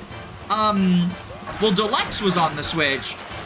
Regular was on the goddamn Wii U. So, like, not at all meant to insult the legacy of the game. Of course this is gonna look a lot better. It would be a condemnation of this game if it didn't, right?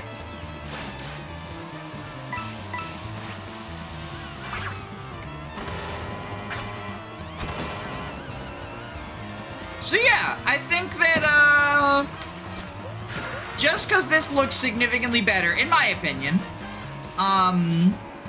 doesn't mean suddenly Mario Kart 8 is ugly. By any means. I want that token.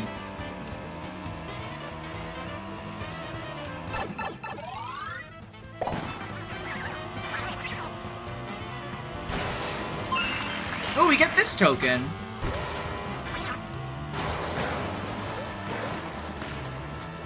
The fact that something that was originally on the Wii U held up that long is a testament to how good it looked. I agree.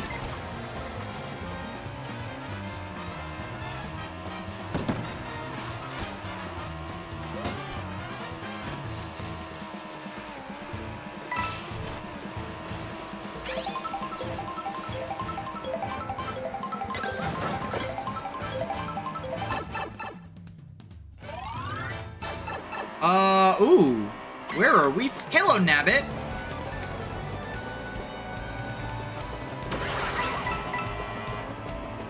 I want to catch Nabbit. I'm assuming catching Nabbit gets something good. Come on, come on, come on, come on, come on. I'm close.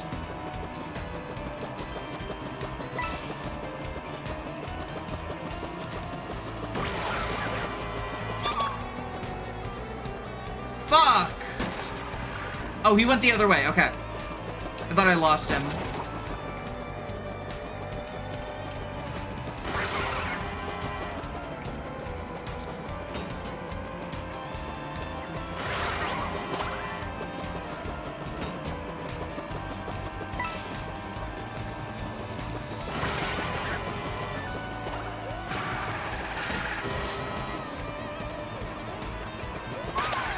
He doesn't despawn.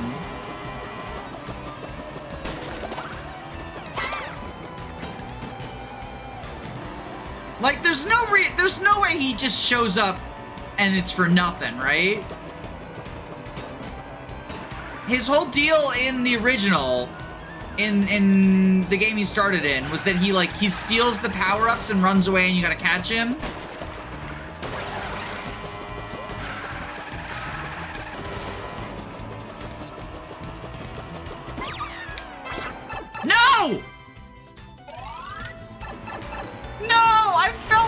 out! I caught him! But I don't know what I got out of it because I hit the pipe. That's so sad. I wonder what the speedruns for this game will look like. Oh, like speedrunning 100% of the open world or something? Yeah, that would be cool. Alright, let me see if I can find that pipe again. See if Nabbit's in that place again.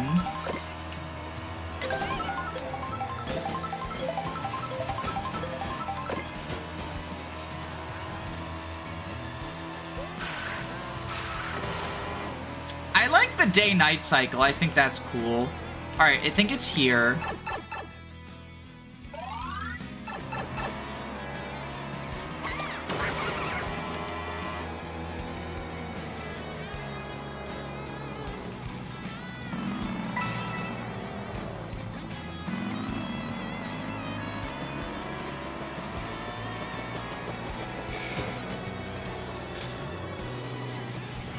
So I got a notification you caught Nabbit, which means there's something to it.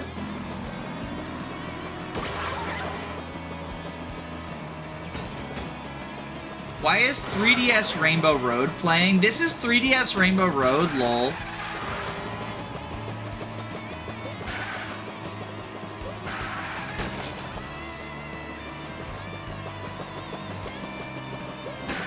Didn't know.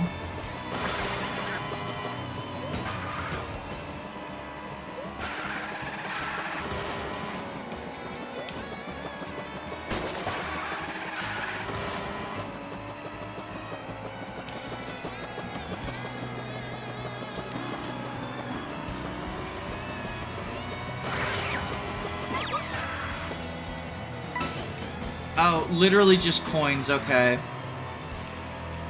3 coins. That was not worth the hassle.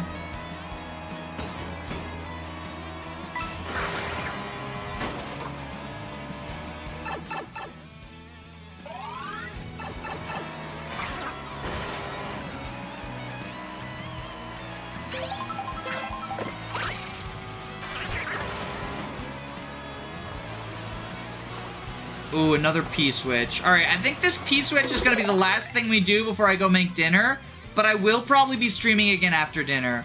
3 coins maybe are only for repeat because it didn't send the message. Yeah, maybe.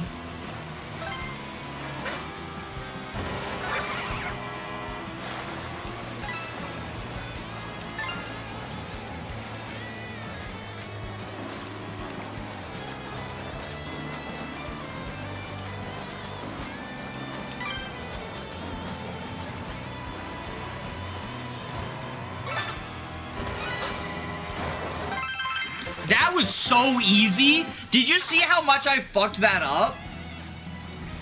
And I still got it? Fire Emblem or Deltarune after dinner? I have not finished Undertale. I didn't really like it. So I'm not really interested in Deltarune. And I'm having more fun with this, you know, than Fire Emblem. More Mario Kart World, yeah. Yeah, more Mario Kart World.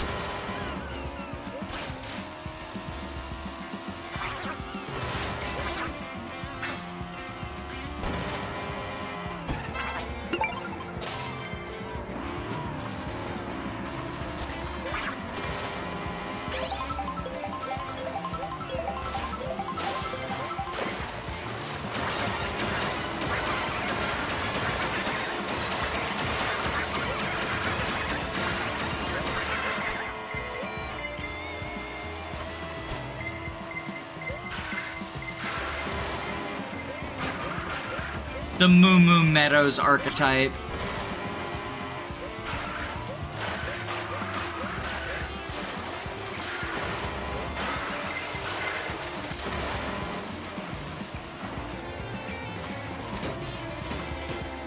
Was that a 420 achievement? I think so. I think that proves Coin Coffer smokes weed. Which is the perfect way to end the stream.